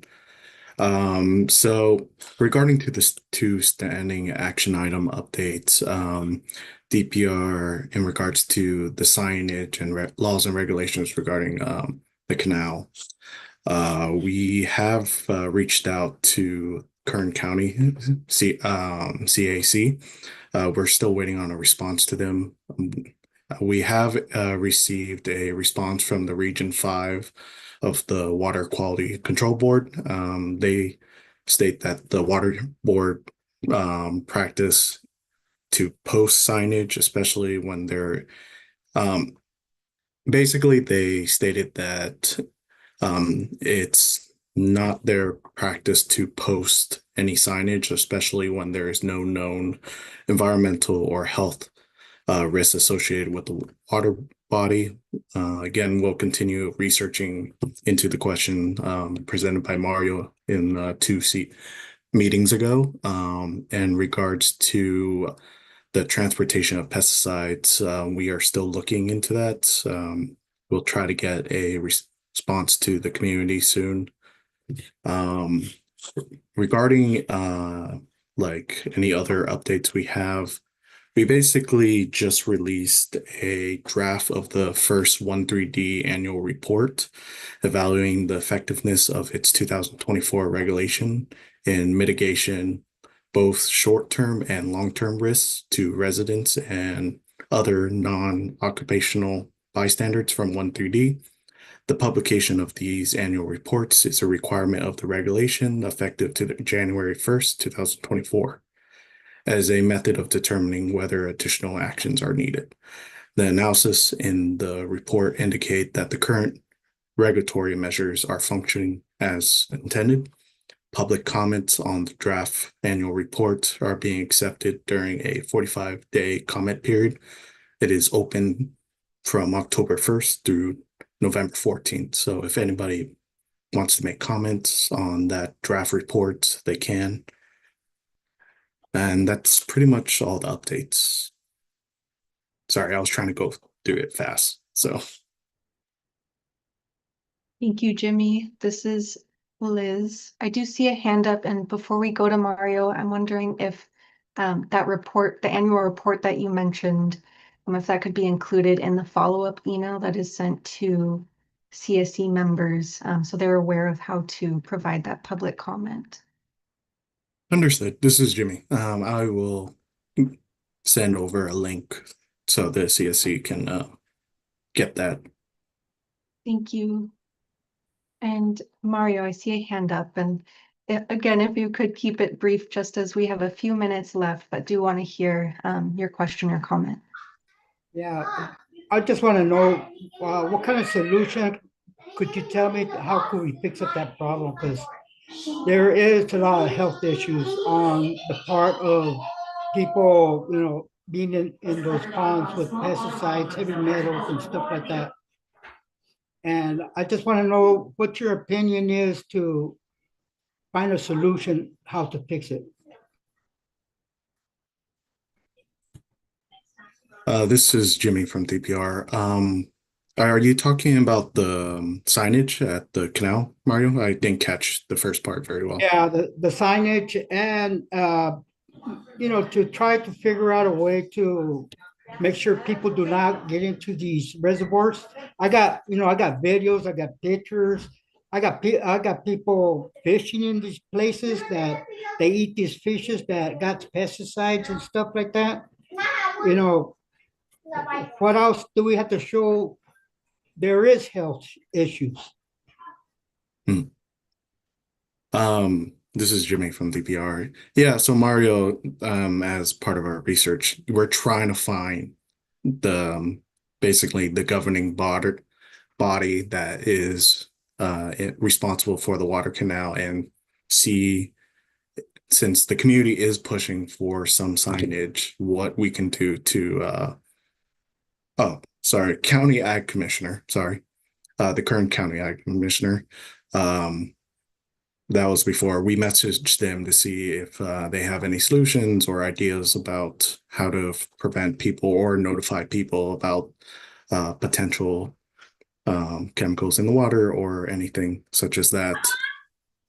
We are still working on it. It's really difficult to work because so many people control the water, and it's hard to link up with all those agencies and try to get a solution that everyone can be happy with. I remember years back, there used to be a law on, they had to put signage on areas that they use chemicals or whatever on certain areas. I mean, I still see them on certain reservoirs, but there are fenced off. These are fenced off reservoirs, the ones they use on certain type of chemicals. Hmm. And they don't have no signage neither, even though they have fences. I don't have much information for you right now, Mario. Like I said, we are trying to contact those other agencies and see what they can do. But right now, we're just waiting on some responses and see where we can go from there. Yeah, I'm waiting for some information too from Fresno too about signage too, but I'm still waiting to see what they send me out to about that. All right, thank you. Is there, oh, go ahead, Liz. Sorry. Sorry, Jimmy. I was just thanking Mario for the question and continuing to raise those concerns in this space. And it sounds like we're still waiting to hear follow-up to get you those answers, Mario. So we'll have that on our action items as well. I don't see any other hands up for you, Jimmy, so I think we can close out our standing updates. I do know that we are 1 minute over time, but we just want to spend just a couple more minutes closing out our meeting with some announcements. So give me one moment as I share my screen.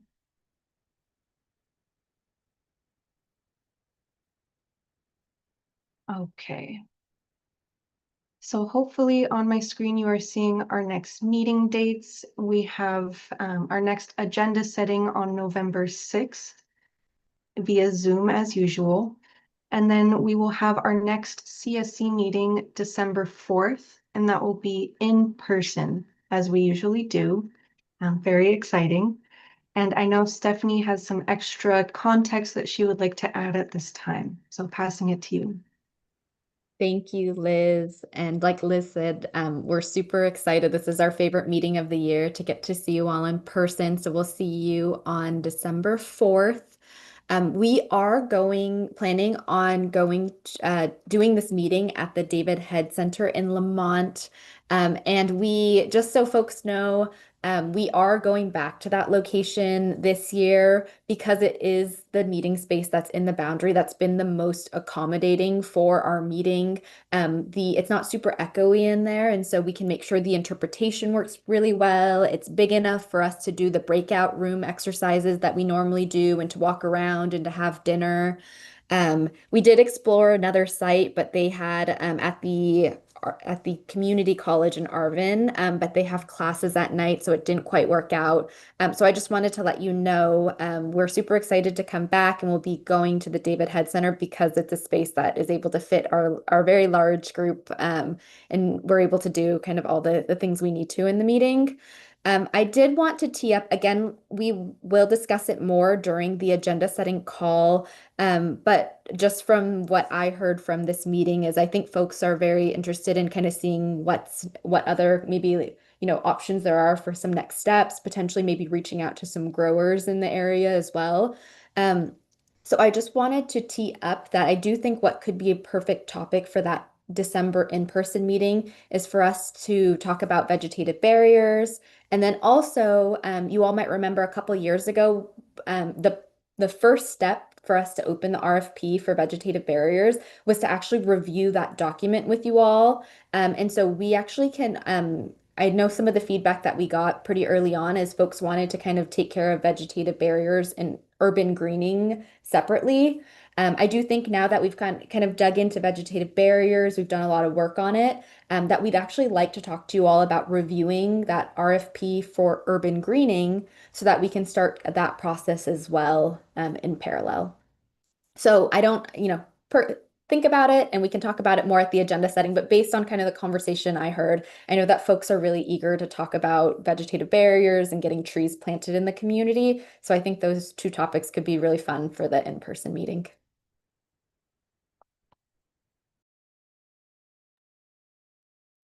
Thank you, Stephanie. This is Liz. And yes, thank you for proposing some of those agenda items for our in-person meeting. And of course, we can talk more about this at our agenda setting meeting. And the Air District is always available via email and phone if you are unable to make it to that agenda setting meeting. So at this time, I am happy to wrap us up, and I really appreciate everyone staying on about 5 minutes late, and really appreciate everyone who spoke up today, raised your concerns, and shared your experience as residents. It is very valuable to this process, even when it gets frustrating and difficult. So just really appreciate everyone who continues to show up. I'm also happy to make some space for our two co-leads to close us out with some closing remarks. Bianca, I don't think we got to you at the beginning of the meeting, so happy to pass it to you if there are any closing remarks you would like to share.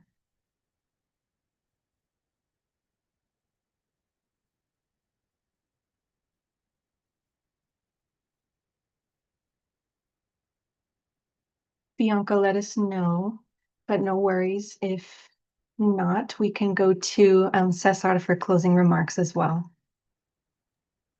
Yeah, super happy with all of the updates and happy with hearing from different agencies. So feeling like, woo, go Arvin, go Lamont. I'm happy that we're able to make so much progress. So super excited with all of the energy and collaboration and extra participation that we got today. So thank everyone.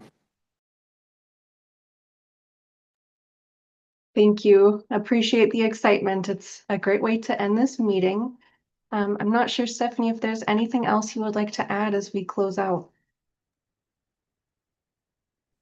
This is Stephanie. Just wanted to echo those same sentiments as it was so fun to hear from so many of you. And I think I appreciated everyone's thoughtfulness and your feedback and I think the approach that you all have to spend this money, want to spend this money on something that really is meaningful to you all has been so great.